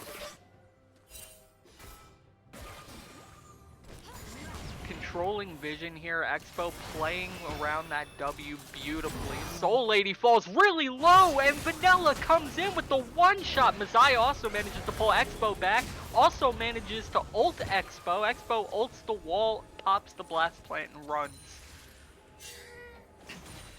Vanilla on Jin right now, really taking this game under control. 11-2, and that might be another Baron. Yeah, and at some point, Maria's Dungeon needs to show a little bit more respect for the fact that the Jin is 4 items. I'm going to hold my tongue here as Expo, looking for a steal over the wall, does have the dash available. No ultimate means that this will be a little bit of a tough steal. It looks like the Elastic Slingshot. Oh, Vanilla with a beautiful 4-shot, taking out Expo. The Elastic Slingshot, they're going to sit on top of Wookiee here, gets the CC. Wookiee's going to fall. They're going to start shotgunning mid. They're going to look to end this game right now. They have the man advantage. They're able to just walk into these fights. Caitlyn's going to drop very low here. Soul Lady forced to flash just strictly out of fear. You got all 5 men pushing here. Yeah, and Fishing Frenzy very late on this recall. Will be here for the fight as the Encore comes out, but just took so long to get here that it may be too late. Fishing Frenzy is going to drop quickly. Ooh, Messiah almost dies to that Caitlyn ulti. I feel like Kenzie knew that he was going to die there. I feel like that was a little bit of a troll jump there. But that is GG on game 2. DPS showing that this game isn't over yet. Yeah, absolutely. And showing that Jin should be a high priority going into game number 3 for both teams. A great performance by Latte Vanilla and a great performance by Korea's Daddy in game number 1. You know, one thing that I really want to point out in this entire game is that at the end of the game, Set did the most damage. Set was always there, always in those fights, and neck deep in those fights too. Yeah, great job by that top laner, just doing his job, putting out the damage, and surviving long enough to be a major distraction. You know, Messiah had a lot to prove coming into this set, you know, coming from a sub role to a main roster in the top lane, especially when your team was the champions in that past season. You know, you have nerves, you're going to have the shakes, you're going to be a little bit worried. But it looks like the amount of practice that they've put in is really showing itself here. Their team fight coordination was beautiful that game. It looks like they were able to shake off that hard loss in game 1 and really establish themselves in game 2. Yeah, it'll be interesting to see how Maria's Dungeon turns from this. Obviously, they won game 1, they looked convincing in game number 1, and then they looked convinced in game number 2. So they will have to pull something special out here for game number 3 if they want to take this.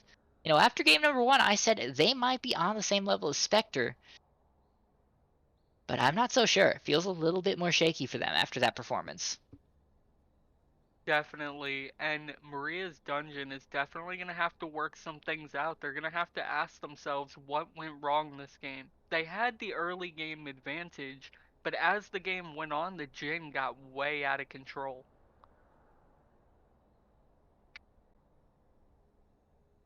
Yeah, absolutely. Anything else we should be looking for heading into game number 3 here? I think when you go into game 3 here, the one thing that you want to look out for more than anything else is vision control, especially against a team that rotates as 5 as well as DPS does. All right. Well, that will be important for Latte Macchiato and Soul Lady to focus on here as the supports for both of these teams. We're going to step aside for just a couple of minutes, let these two teams regroup here, heading into draft for game number 3. But when we come back, the finale to what has been a fun series, we're not done with the action yet, so don't go anywhere, folks. Silver scrapes.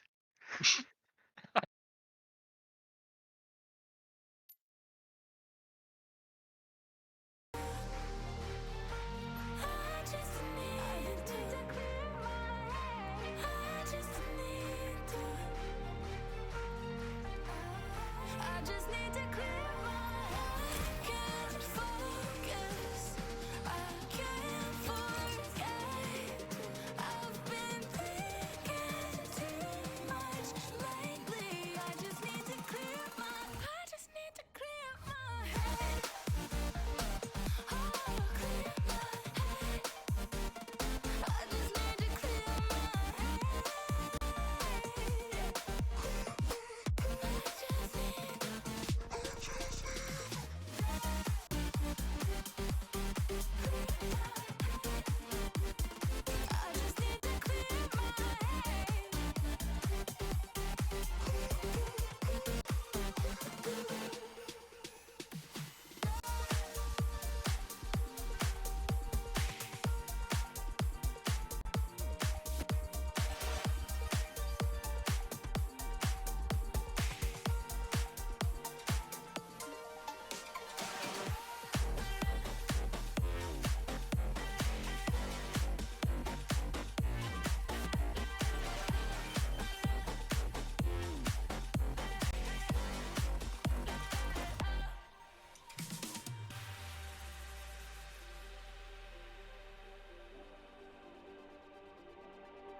Just like the street lights lit this town, like a fire in a blaze, gotta burn it down.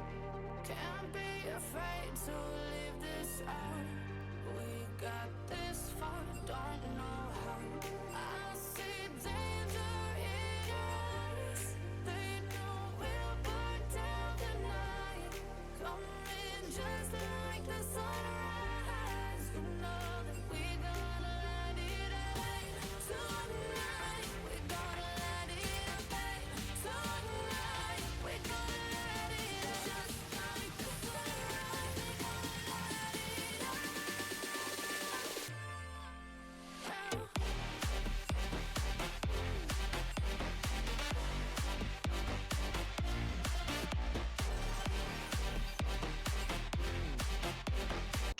Ladies and gentlemen, welcome back. We are about to start draft number 3 here. The two teams are just finishing up their preparations. Looks like we had a little bit of confusion in the lobby slowing us down just. We'll go ahead and get started here soon. This has been a fun match so far. These teams hasn't felt evenly matched. It's more felt like two very uneven matches so far. I'm curious to see which version of these teams come out in game number 3. Wouldn't you say, Celio? Definitely. I think Jin has been a very dominating force for both teams. So if I was DPS, honestly, I think I would just ban the Jin out here. Don't give the Jin over to Maria's dungeon. This way you can just play this out. We'll have to I'm see if that ban comes through. Of course, if they choose to ban it, it means that they have to let one of the other things they banned before through. Either the Jax or the Cho'Gath or the Udyr, which was taken away in game number 2. The Viego, which was banned in game number 1, has not shown up, but it's possible that Expo could take that here. Diego, such a snowball powerhouse of a pick. It's one of those picks when you are feeling very confident, you're playing that Viego. But one thing that I will say, and when I was looking into these teams, there was two things that I saw that were going to be very big sleeper picks. and one of those comes out for Coffee Barista. Very, very good play on Nico. Nico, he has a 4.67 KD over about 70 games.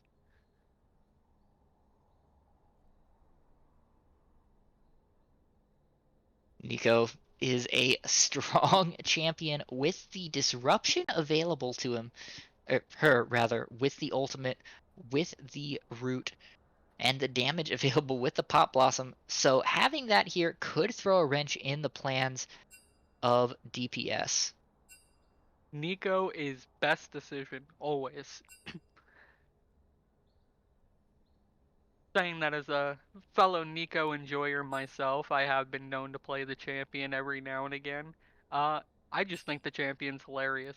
I don't think any champion in the game has better quotes except for Twitch. Twitch is hilarious. We may be having some issues in draft. It seems like the draft links have been a little bit broken here. Yeah, we're gonna need different links, it seems. Yeah, so we'll go ahead and let production take care of that here shortly. Sorry for the confusion there, folks. In the meantime, how are you doing today? It's been a good day, man. You know, uh, getting told within an hour that this is how I'm going to spend my evening. I love casting, man. I do it 5 to 6 days a week in all kinds of leagues. So I just love being out here. I love being able to cast League of Legends. And I had casted League in the past. Back in 2020, 2021, I had casted for ZGG and Midnight Gaming and things along those lines. And I loved it back then. So it's great to be able to come back and to work with such a professional such as yourself. hey, that's a little bit bold calling me a professional, but I do appreciate it. Take the compliment.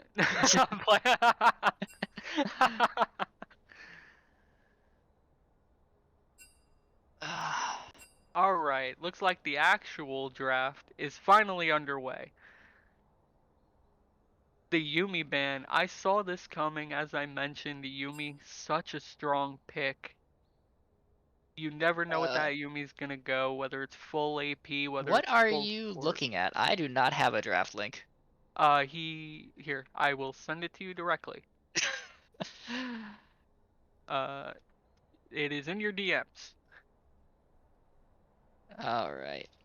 The Lulu ban comes out here. That's a double support ban. I'm surprised by the Lulu ban. Such a strong pick overall. The set ban as well. They decided they don't want to deal with that, and I can't blame them. The Udyr ban, Udyr's been so strong this patch. So many different ways to build him, and all of them he is unkillably tanky. Yeah, Maria's Dungeon has been pretty scared of Latte Macchiato all through this series. First game, obviously, they spent 3 bans on Macchiato here, and she still picked up the Soraka. So, it'll be interesting to see what she picks here. The Renata Glask is available, so I wouldn't be surprised if that gets picked up. Seraphine gets picked up yet again. That's all 3 games here that Seraphine has been picked up. I'm excited to see what happens here and how Maria's Dungeon is going to flex. Excuse me, flex this Seraphine. My voice cut out on me there.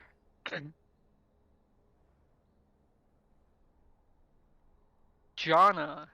Janna, one of the highest win rates in support right now with a 54% overall win rate. Not to mention that DPS, they play Janna quite often.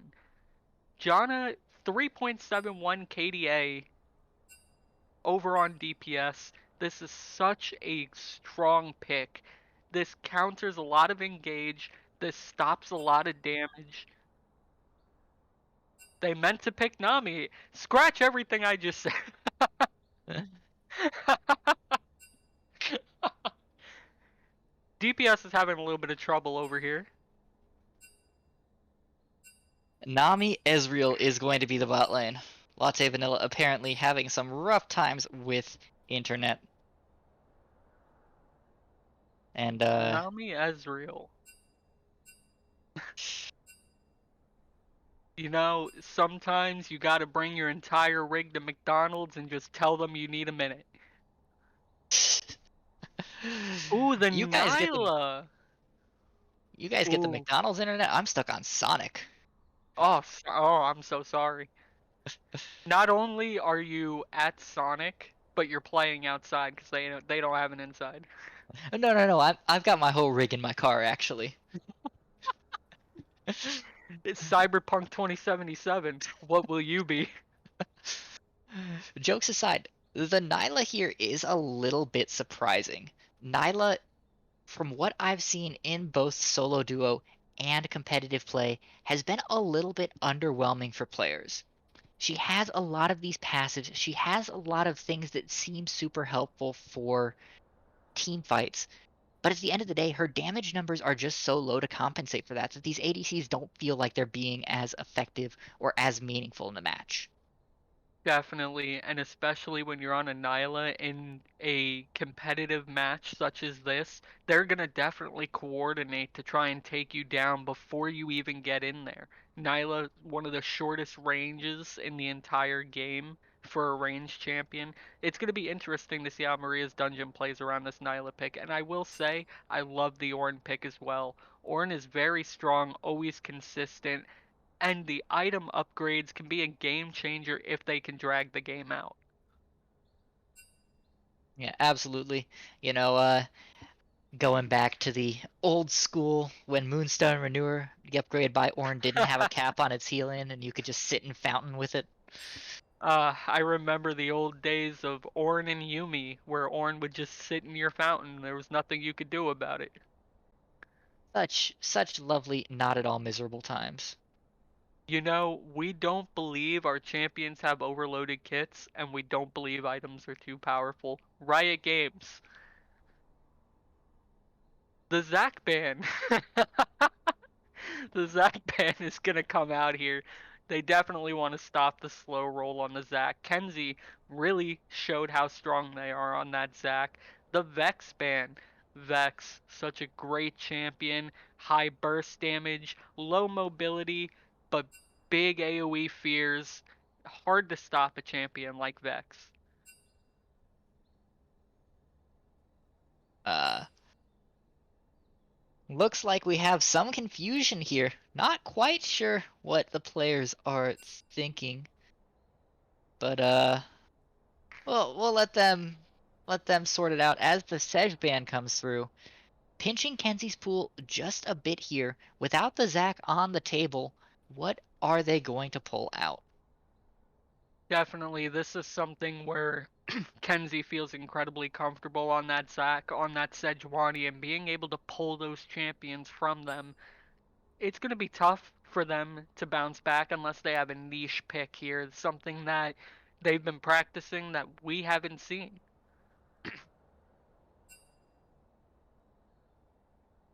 Looks like we have another non-pick go through. Not sure what is going Shyvana. on. Shyvana, okay. Shyvana. Now, you see, when I was doing a little bit of research on the side of DPS, that Shyvana stood out to me big time. Shyvana was something that they had a 71% win rate on in solo queue. That was for Kenzie. Yes. A little bit of a different pick from this Zac, though. Means that they're not going to be able to have much of an effect on the early game. Uh, Looks like we have a mispick for Maria's here. This is just an absolute disaster. They're gonna uh, pick Belveth. Belveth. Ooh, Okay. Belveth. Now, Belveth, one of the things that any Belveth player knows is that dragons are nowhere near as important as those Rift Heralds. Rift Heralds will get you to that max level, it'll get you your minions, and it'll get you a very strong push. Malzahar, again, another great push champion. They have fantastic siege on the side of Maria's dungeon. The Ziggs gets picked up on the side of DPS, and it looks like we're going to have a game here. Yeah, assuming these players can remember what all these invisible picks are. You know, it's tough for me to, but I'm working on it. Yeah. All jokes aside here, this is definitely going to be a much slower game, a la Game 2. The Belveth and the Shyvana both want to scale up pretty hard before they really are relevant. The Ornn and Jax both going to be comfortable going ahead and letting the lane play slow. Ezreal doesn't have a bunch of damage early. Nyla needs a couple of items. So really the only place we might see some action early is going to be this Malzahar and Ziggs in the mid lane. You know, I like DPS's style here. The Jax, the Shiv, the Ziggs, the Ezreal, the Nami, there's so much poke, and then the Jax is able to get in there and do what they need to do. This is going to be a fantastic game by DPS if they can play it slow enough. And only if they can play it slow enough. Yeah, but that's dangerous with a Belveth. Because Incredibly. the longer you let that Belveth scale, the harder it is for people to deal with her. Except for that Jax. The Counter-Strike is going to make a little bit of a difference here. But if Expo can focus Coffee Barista, or Latte Macchiato, or Latte Vanilla, it's going to be problematic here for DPS in the late game. I definitely agree. And one of the things I'd be really excited for, and one of the things that I'd look out for this game, is again, there is a very, very strong invade, a very strong level 1 here. And I would not be surprised if they try to make something happen.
Deciding this match, does DPS take this after a rough game 1, or does Maria's Dungeon shake off the cobwebs of game 2 and secure the match?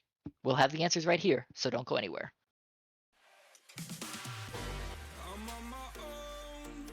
and alone. I feel the rain crashing down all around this empty town. I'm searching for the lost and found, but you don't care, you're unaware. Keep moving like the scars aren't even there. It's in the air like a blazing flare. Don't stare 'cause the flames will burn us. I thought you were the one for me. That's why I gave you everything. Held you close by the stormy seas. Oh, you meant the world to me. I used to kiss your head when you cried for me. Hold your hand while the pain was over. Keep you warm by the roaring sea. You meant the world to me.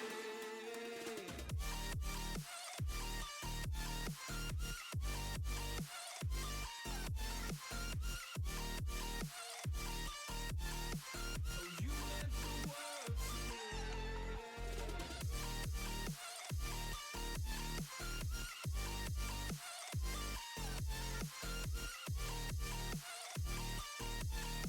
Oh, you meant the world to me. My darling dear, you're never here. When I'm in pain, you hide and disappear. Like shadows in the atmosphere, charting the stratosphere. Yeah. I prayed for you and kept you near in hopes you'd chase away my fears. I'm on my own, you made it so, and now I'm chasing nightmares through. I used to run with you through the great big leaves, laugh at you when you laugh at me. Hope for us because I believe the home was just you and me. I thought you were the one for me. That's why I gave you everything. Held you close by the stormy seas. Oh, you meant the world to me.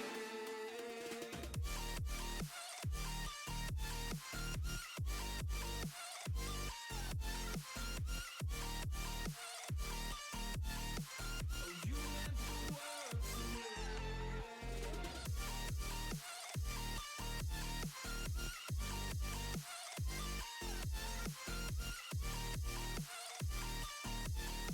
Oh, you meant the world to me. Oh, I'm gonna do this on my own. No point in blaming you, you did not know. Oh, I thought you were the one for me. That's why I gave you everything. Held you close by the stormy seas. Oh, you meant the world to me.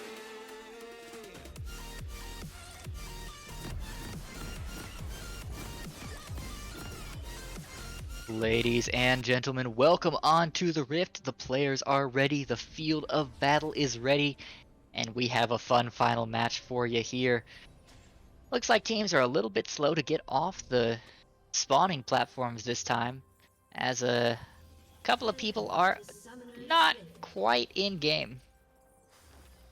It seems that a remake is being called. I think she's joking just a little bit. Let's hope so. You know, unfortunately for Soul Lady here, pretty easy to kind of redrag Kenzie and Mizaya back into order. So That you're asking too much of me as a player to access my tab scoreboard and drag somebody. That's just too much work.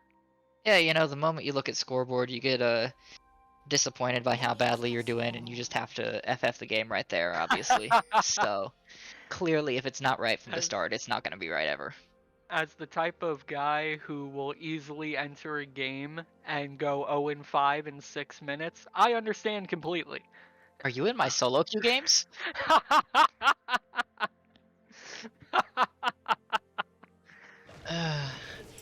Jokes aside here, we do see something interesting coming out of both these junglers. No flash on either of them.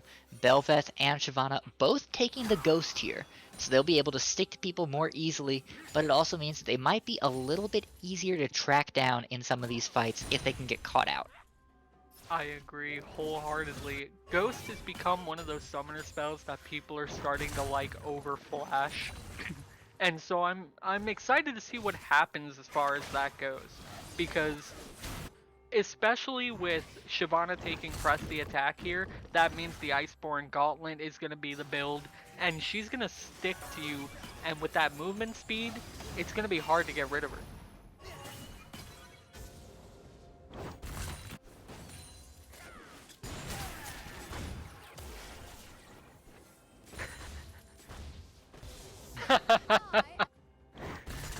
Level 2 advantage being taken here in the bot lane by DPS.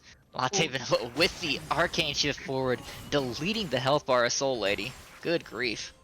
Soul Lady already forced to play back here. The Seraphine support's gonna, of course, have issues in the early game, and it's gonna become a little bit better towards the late game. That's a big root that's coming out. The Q's gonna come out, but somehow they still lost on that trade.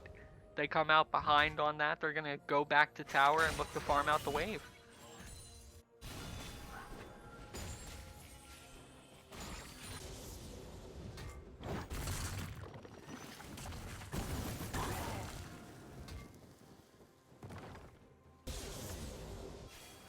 Alright, looks like we're gonna start seeing some push-ups here. The Malefic Visions from Wookiee gonna find their way onto Barista. Mazia's finding himself in a tight spot here, but Ornn does not go for the E.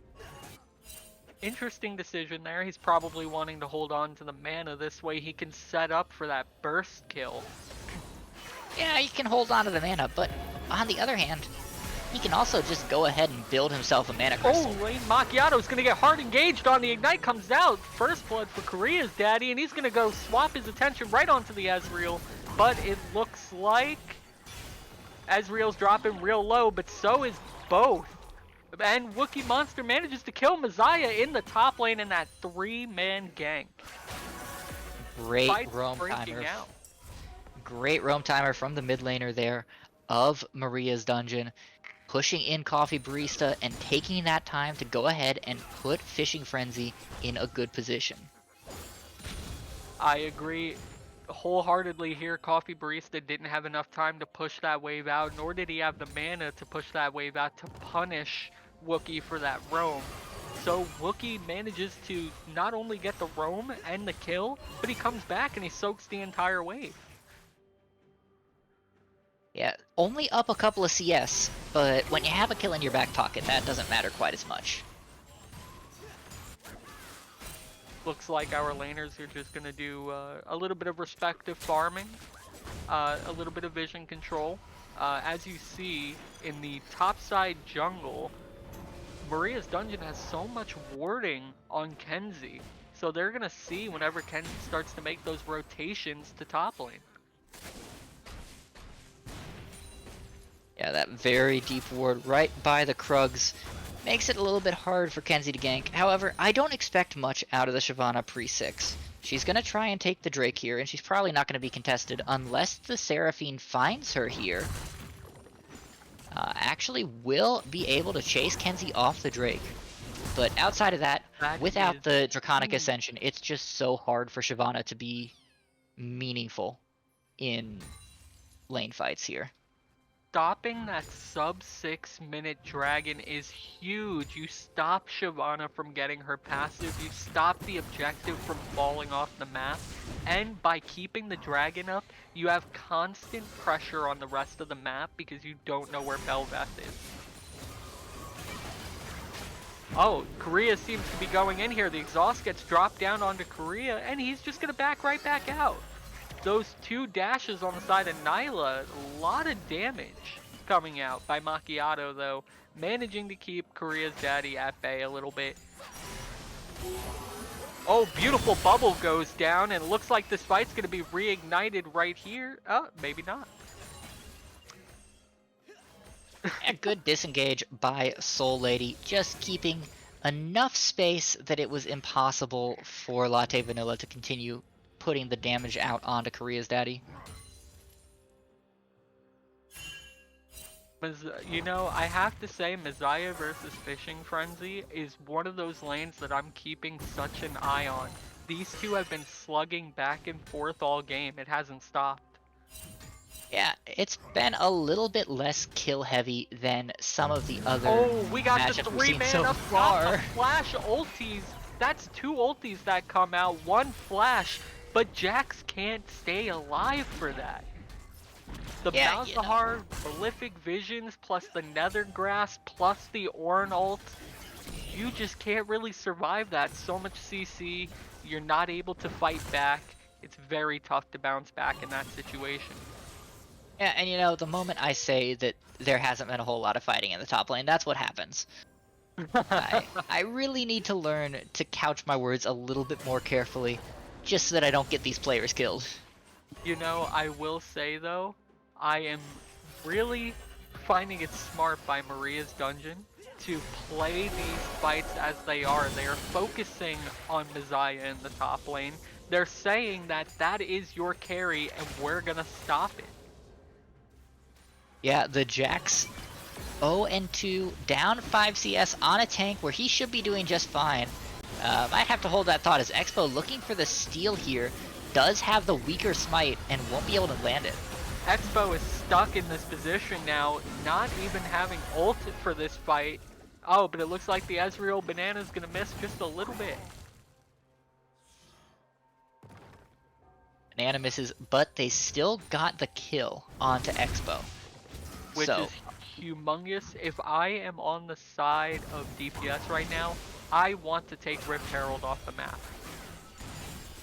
yeah, absolutely. You don't want the Bel'Veth to get that passive up. You don't want those Void Remora pushing down your lanes and just making your laners' lives miserable. Doesn't look like that's what we're going to see here, though, as Kenzie going to just go ahead and slow farm it out. Malefic Vision's doing a lot of damage in this mid lane, just constantly bouncing onto Ziggs. And Messiah playing with fire right now.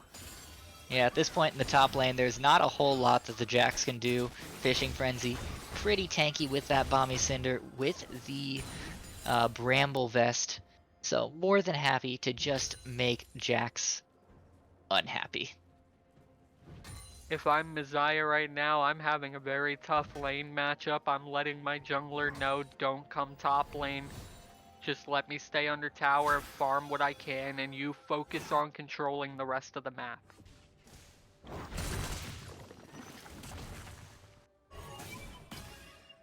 We have a couple of wards up. I like the wards on Dragon here, so much control, but it looks like Korea's gonna go in, manages to get the ult off, the Encore lands, but it looks like not much can come from that. Looks like Fishing Frenzy's gonna go for a dive in the top lane, the Counter-Strike comes out, Jax falling very low, Fishing falling low, Jax with the flash, Fishing with the flash, takes a tower shot, Kenzie securing that kill, right place, right time.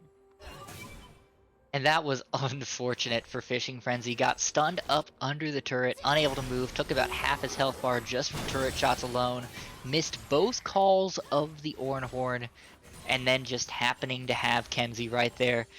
Sealed his fate, not what he wanted to see. Fortunately for him though, he does still have a not insignificant CS lead, and he does have the teleport, so he'll be able to get back to lane pretty rapidly if he so chooses. One thing I am terrified of right now is, just as I said, Bel'Veth has managed to pick up this Rift Herald. Holding on to the Rift Herald, looks like they're going to drop this mid lane. Malzahar Malefic Visions will clear that wave quick and get you the Void Remora.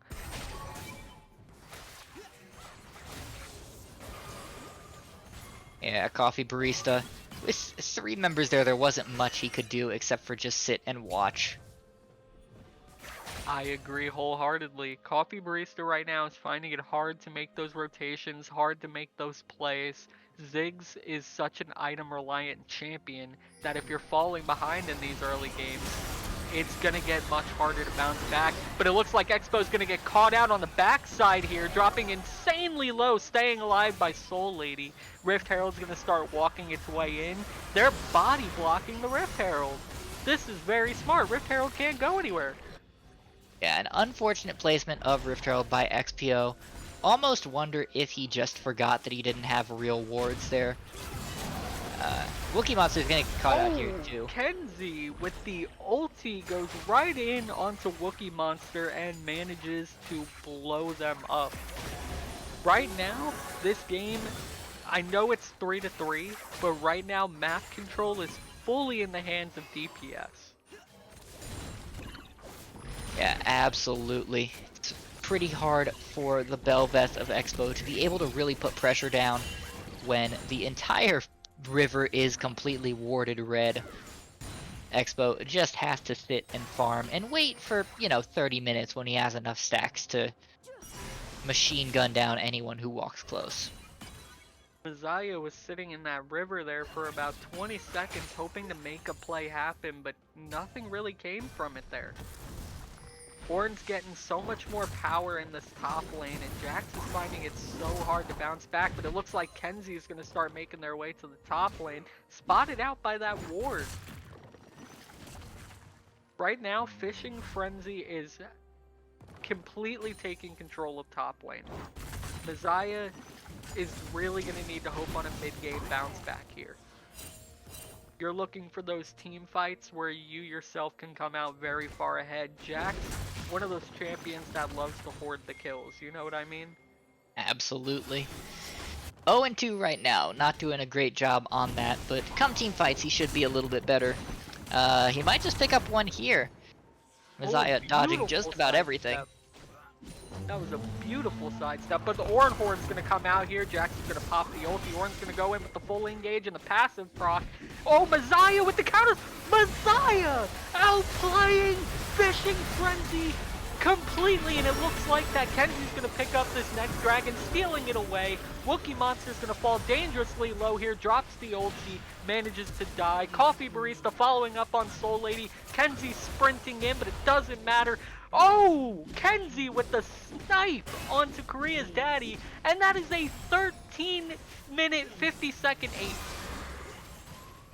And a wild series of plays there. First, the massive outplay by Messiah in the top lane. The Drake steal by Kenzie, courtesy of that ult. And then the clean fight all the way through, just eating their way through the health bars of these members of Maria's dungeon. Coffee Barista untouched on the outside of the Drake pit, able to just free fire over with those spells. Going to be difficult for Maria's dungeon to recover from this, especially with such a low range comp. If you're on the side of Maria's dungeon here, what are you looking for? What are you hoping for to bounce back into this game and keep your morale high? Well, what you need is you need a fight where you get to be on top of DPS right now. Because Nyla doesn't have range, because Belveth doesn't have range, you need a close fight, and you need it to be everyone there. So, they're going to be looking in the jungle. They're going to be trying to pick someone out. They're going to want to cheese out of a bush or something like that. They're hoping to get this cheese onto Messiah, but he's just going to back.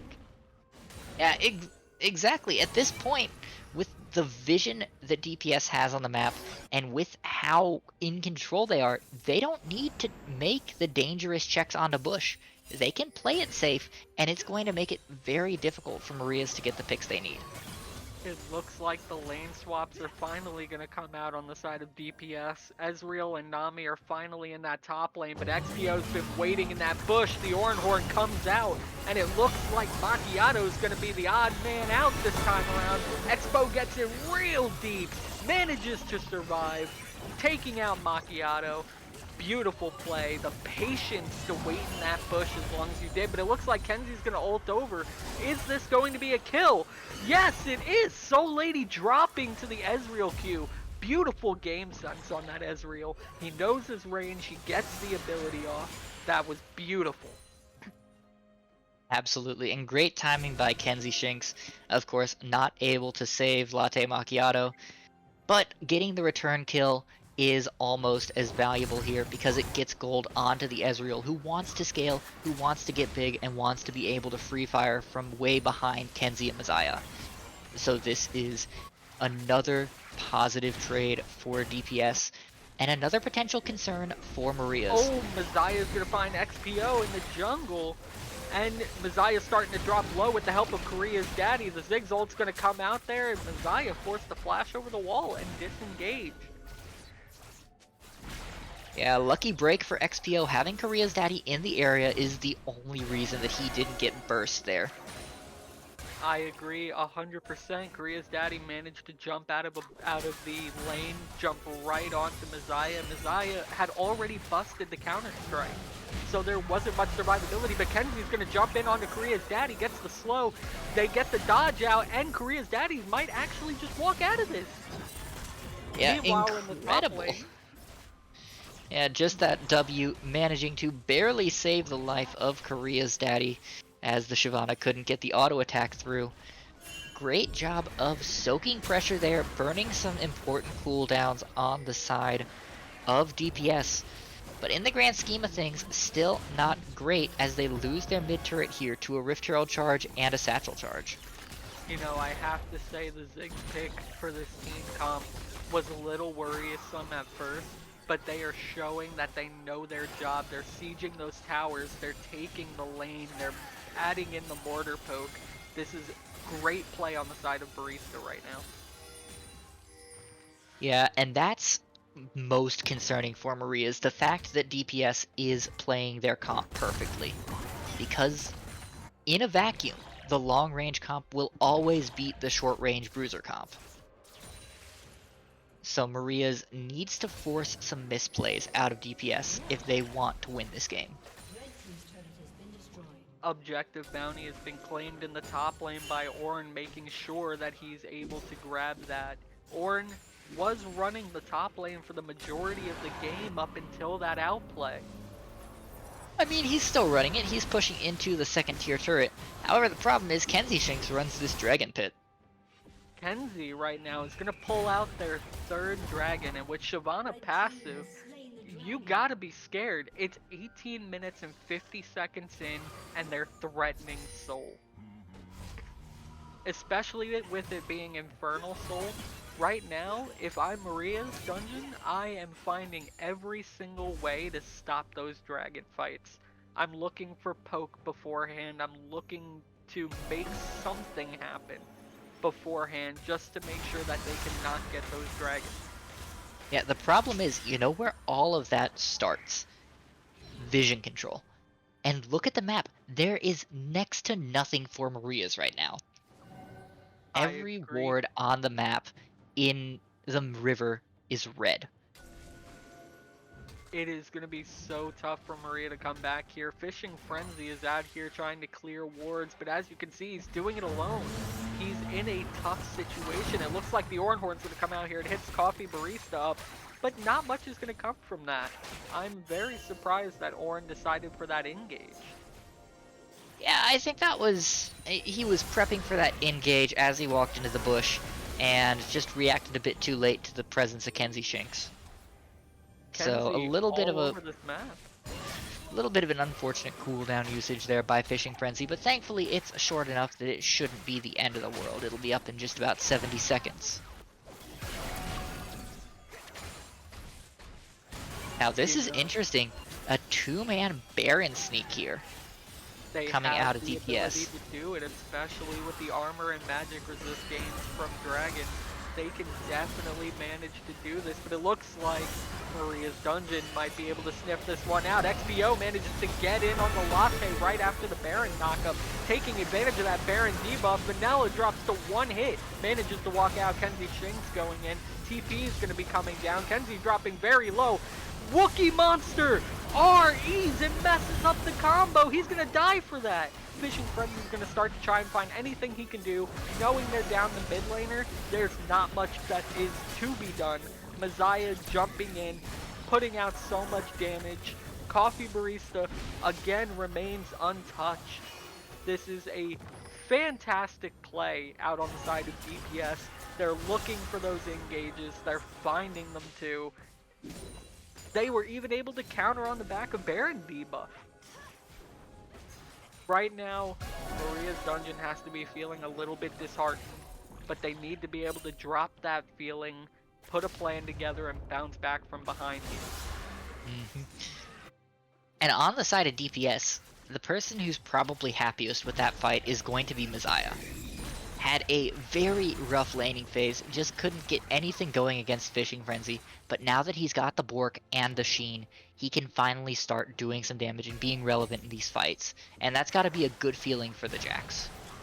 I agree. Oh, it looks like Kenzie's gonna go over again. The Nami ult's gonna come out. They're gonna get the knock up on the Fishing Frenzy. Fishing Frenzy's in there all alone. Manages to get out. Does he though? Oh, Coffee Barista with the snipe. He is pulling out these Ziggs plays. You know, I've never seen a Ziggs player that doesn't own a Ziggs skin. So this is just a whole new level of play for me. Yeah, he owns his Ziggs skin. He owns default Ziggs. That's all you need.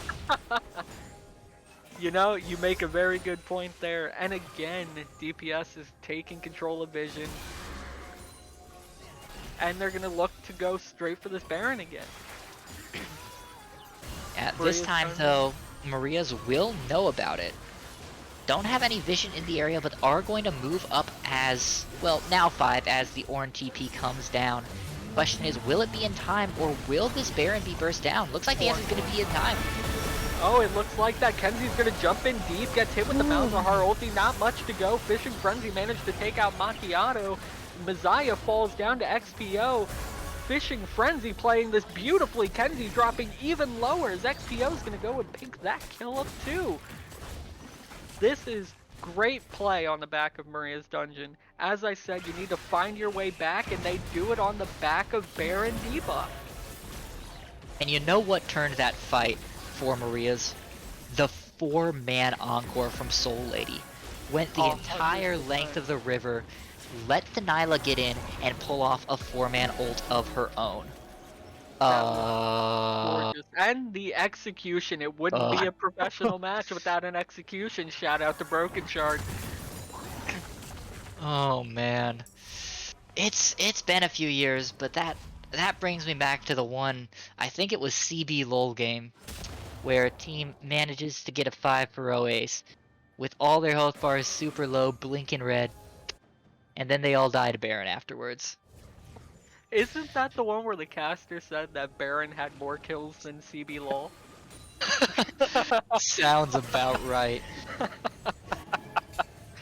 Alright, it looks like they're threatening the Soul here. This is very dangerous, especially because Maria's Dungeon's not in position for this steal. Yeah, that execute couldn't have come at a worse time for Expo. He's not able to smite contest this, and that's going to be the Infernal Soul going over. That's going to be even more damage coming out of Coffee Barista if he remains untouched on the backside of these fights. You know, Infernal Soul is one of the hardest souls to come back from strictly because of the raw amount of damage that it puts out. It's going to be tough for Maria's Dungeon to find this comeback, but they're going to have to do it with vision control and finding those picks. Speaking of, Fishing Frenzy's going to go in. It looks like the first pick's going to be onto Macchiato if they can get it. Korea's Daddy dropping real low. Kenzie's going to jump in here, manages to get the ult off. Meanwhile, Messiah in the back managing to clean up Korea's Daddy. He's moving on to Expo. That 4-man encore won't be enough. Malzahar failing the flash over the wall, and that is a beautiful 4-4-0. DPS really comes out of the gates winning here. It looks like they want to turn their attention to that Baron again. Yeah, and this time with no XPO for 20 seconds, with just Soul Lady on the map and being forced to recall, this will be an uncontested Baron take. And with Ziggs pushing in the mid lane, they almost definitely take an inhibitor here. Or at least the turret. Ziggs Satchel Charge, one of the strongest tools when it comes to pushing and clearing towers. Very, very good pickup here. He knows his job and he's performing it well. Coffee Barista definitely making himself known this game.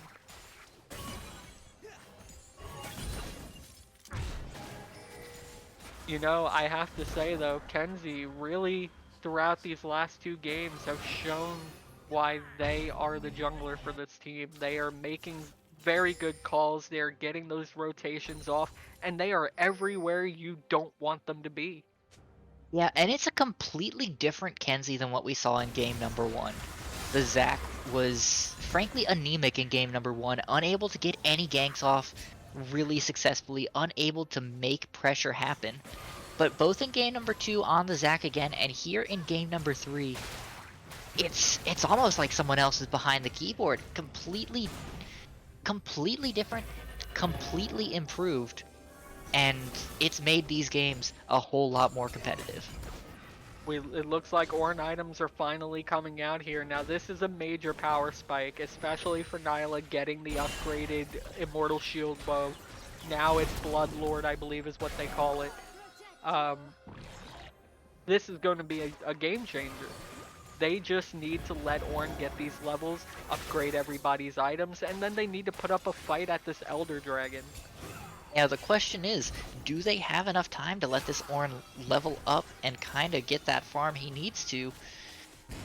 Because kind of looks like DPS wants to end this game here with the Baron, rotating as 5 down towards this bot lane. And once again, we see Fishing Frenzy AFK in the top lane. We saw this in game number 2, where he paid for it, or his team paid for it. Looks like we might see the same thing here in game number 3. Fishing Frenzy, he's desperate to get those level ups, he's desperate to get those item upgrades out, but at what cost? So far it's just been one inner turret, has called Messiah back to match him. So this will be a little bit less pressure on the side of DPS, but with those bouncing bombs coming out constantly, I don't know how much pressure they can keep taking. You know, Messiah wasn't able to put in too much of the work in the bot lane with the rest of the team. He was just sitting back while his team did the poke and clearing of the waves. It's a very good idea to send him to match the Ornn, but now Ornn is back and he's looking for a fight in his bot lane. Coffee Barista gets locked up by the Malzahar ult, forced to pop Zanya's in a rough place, nowhere to go. Korea's dead, he's going to pick that one up, and it looks like that's going to be the disengage. That is a fantastic pick you found there, not to mention the shutdown. It doesn't appear there was a shutdown on the Ziggs, actually. My bad. He was 5-1-6, and I just thought it was. Yeah, I think he had been 5-0, and then he died twice in a row, so it's a little bit unfortunate for him. Beautiful Nami bubble coming out there. That's a lot of damage onto the Ornn, even with all those tank items. XPO, don't think he realized he was sitting outside of the bush there. Rhyme Forged Grasp going over to Belveth. Belveth finally got that increased item. And how far are we out on this Elder Dragon? We are a minute out. DPS choosing to drop some vision here and get a quick reset in, buy those last few items before what will likely be the fight that decides this game.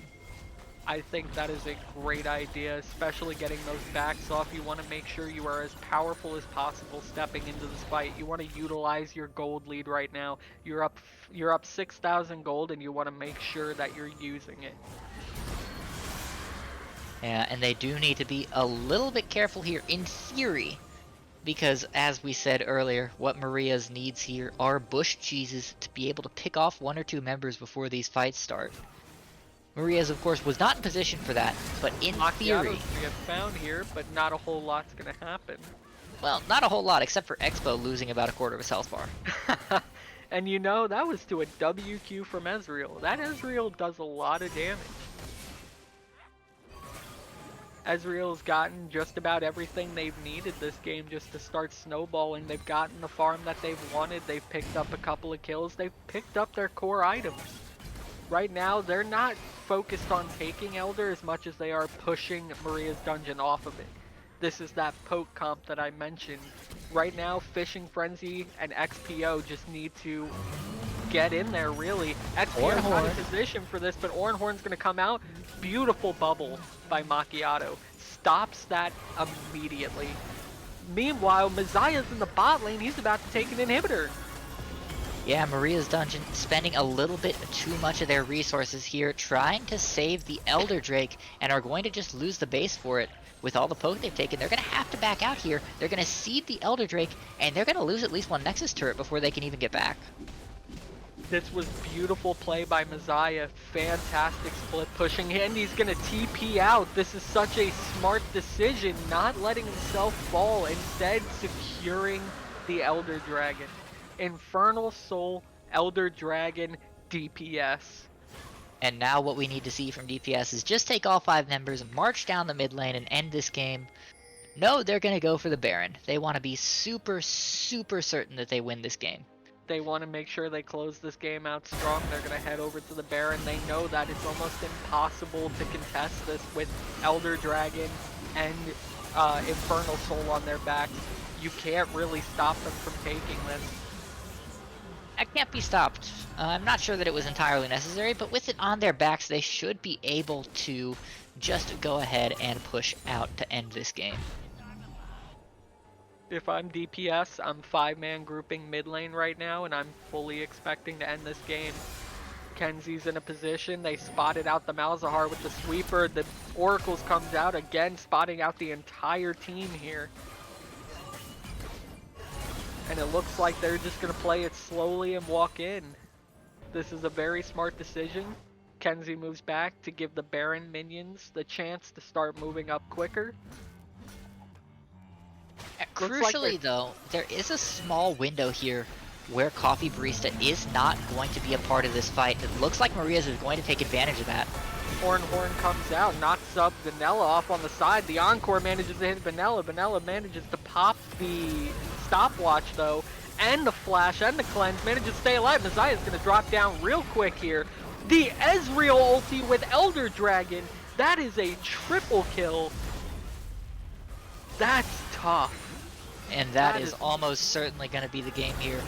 Wookiee Monster, without the ultimate, cannot defend against 4 members, especially not with Elder Drake.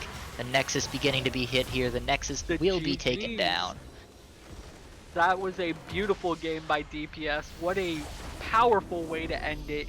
Showed that game 1 meant nothing. The momentum was all in their favor after game 2. Great job on the back of DPS, showing why they won last year and why they are a contender this year. Yeah, absolutely. The first game had me feeling like it was a bit shaky for them, but pretty clean on the back half, making it look easy. Nice to see out of them. And it does mean that, we're going to have to kind of see what they do moving forward, because if Maria's can recapture that lightning in a bottle that they had for game number 1, they could be serious contenders. I agree wholeheartedly. And I think Messiah has slotted himself very perfectly into this team.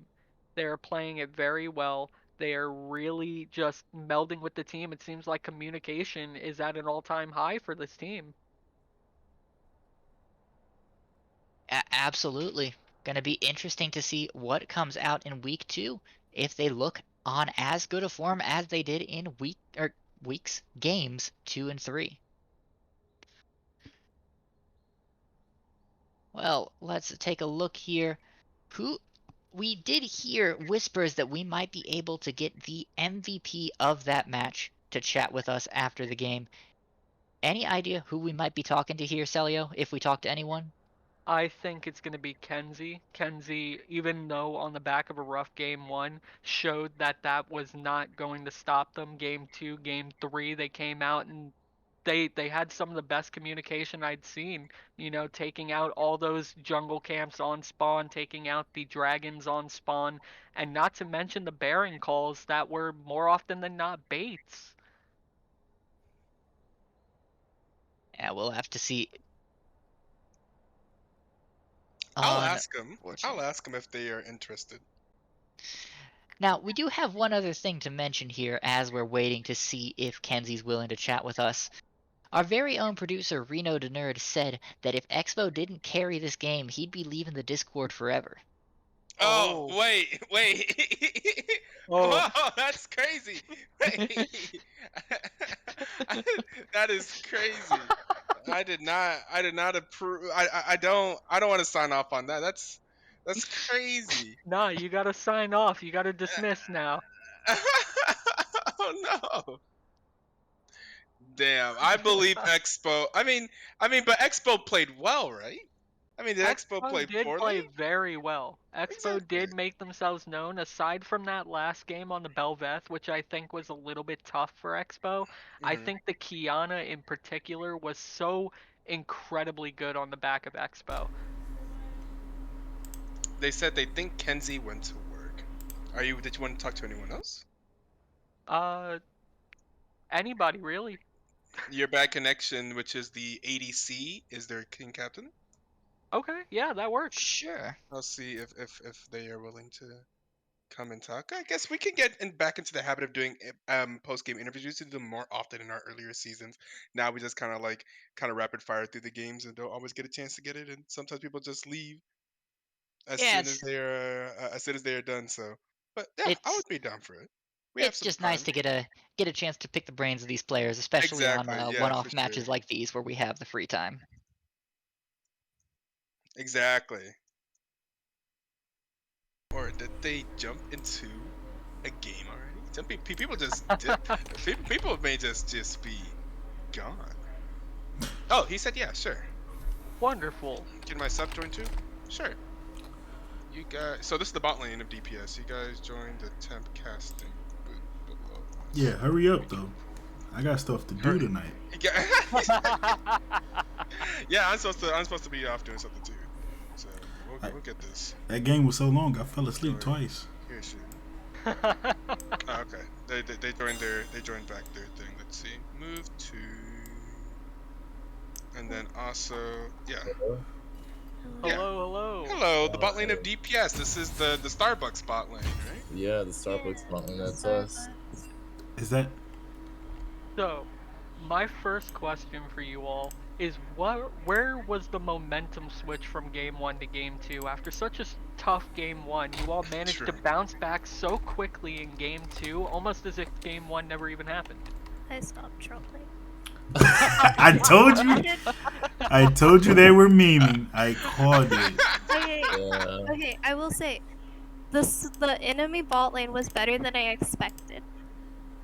Oh. They definitely were. I went in and I was kind of like just chilling. I was like, oh, just give me some rockets, it'll be fine. And then like they had hands, and then I'm like, ah.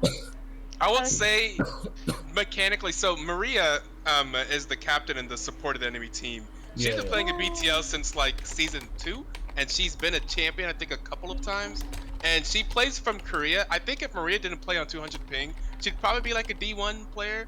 Really? If she actually was able to play on like normal ping, she'd probably be. I think she made Diamond once. She made Diamond like 4, like a couple seasons back, and then tried to make it back there again. But she's a very respectable player in terms of like her competitive experience, her experience being a team captain, being able to play, and I think Korea's daddy may be some like a friend of her that she's just able to find to play. So like she's almost always never gonna be part of a bad bot lane. Like whenever she plays, she's always gonna be one of the better bot laners. Like even like at her rank, she's never like it's never like necessarily like they're not gonna be like the top, but she's always gonna be formidable. Am I hearing this correctly that you're playing from Korea with 200 ping?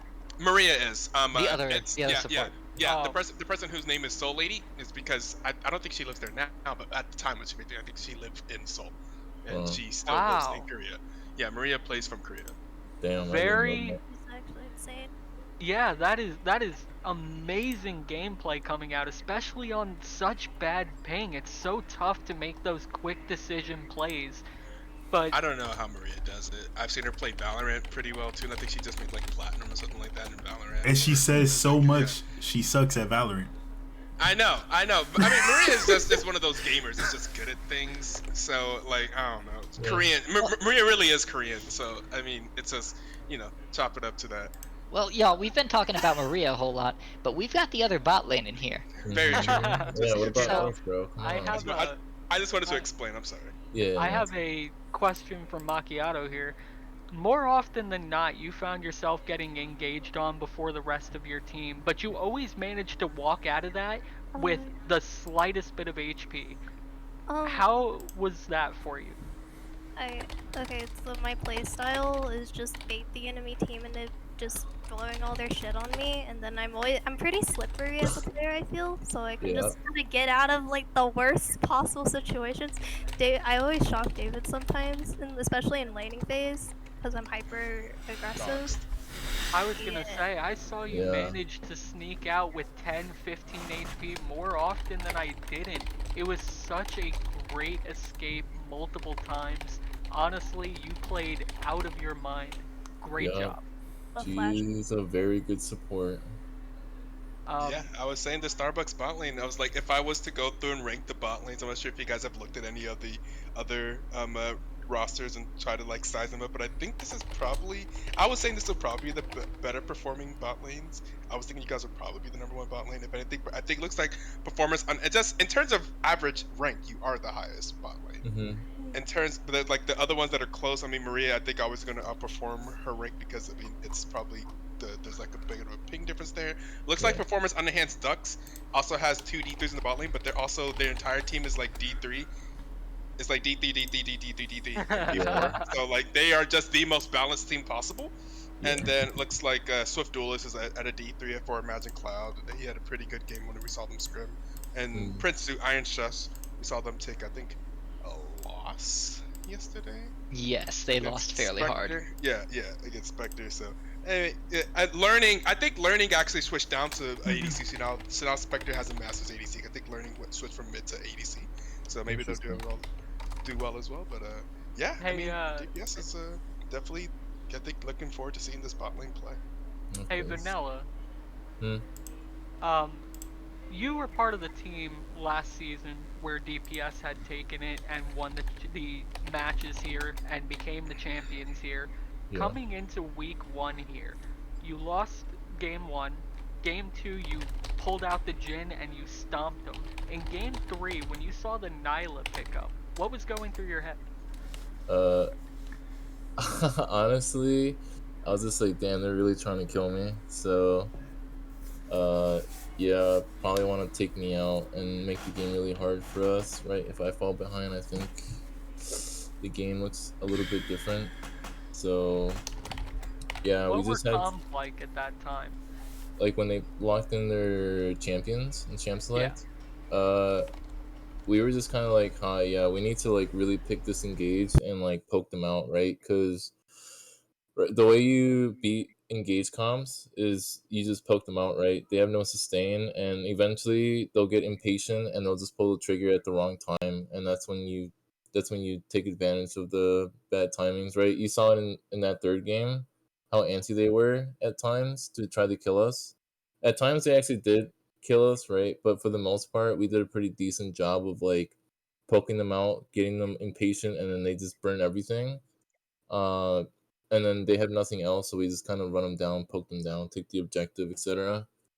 So that's like kind of what we thought. Just pick, disengage, poke, and then let the jack split and pull people. Right? You saw in the last fight, I think, or second to last fight, or for Elder. Yeah, the Jax was like bot Right. lane, pulled everybody bot lane, then TP'd out anyways, and then That we was just went Baron, and then fantastic. that was the end of the game. Um, yeah, that was such a good play. I had mentioned it myself how the Jacks had just been split pushing that whole time while you all didn't even hit the Elder. You were just looking to zone them off and poke them off, Yep. and which was beautiful play. But that second to last fight, uh, or I'm sorry, no, it was the last fight there. You had dropped incredibly low and still Yeah. managed to pull a triple kill out of nowhere using your ulties and your Qs. What was running through your mind in that last fight? Jenna, keep me alive, please. I was literally like literally whenever shit like that happens, I just start like yelling out her name, and I'm like, bro, please keep me alive. Whatever you do, don't let me die. And she usually pulls a miracle and keeps me alive, and she I did. was gonna say, you dropped to 80 HP. It must have been scary there for a minute. Yeah, I was a little scared, a little bit less, a little less HP, and I would have gotten a little more scared. But yeah, I didn't even know I got a triple kill actually. I was so focused on staying alive that like I didn't even realize I killed 3 people. So I yeah, have to say, you played spectacularly.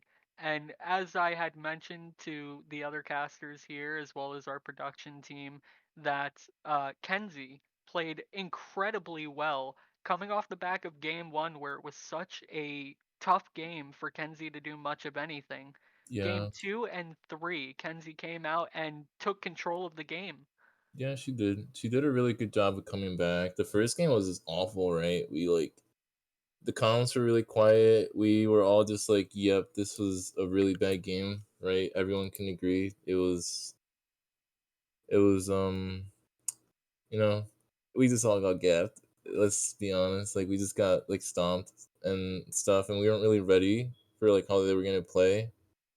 So that's why we respected them a lot game two, and honestly, we we just didn't do anything game one. We like said like, okay, we actually got to do something right. We had like stuff on our team that could do things in game one, and we just never did.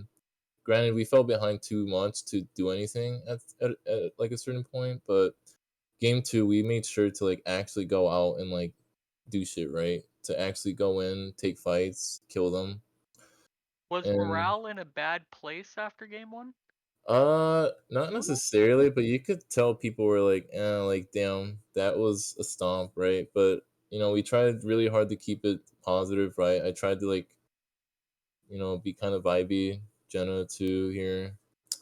But yeah, I think the mood really lightened up like after we started winning game two, right? We got like the kills bot, and we just started kind of just running the game over.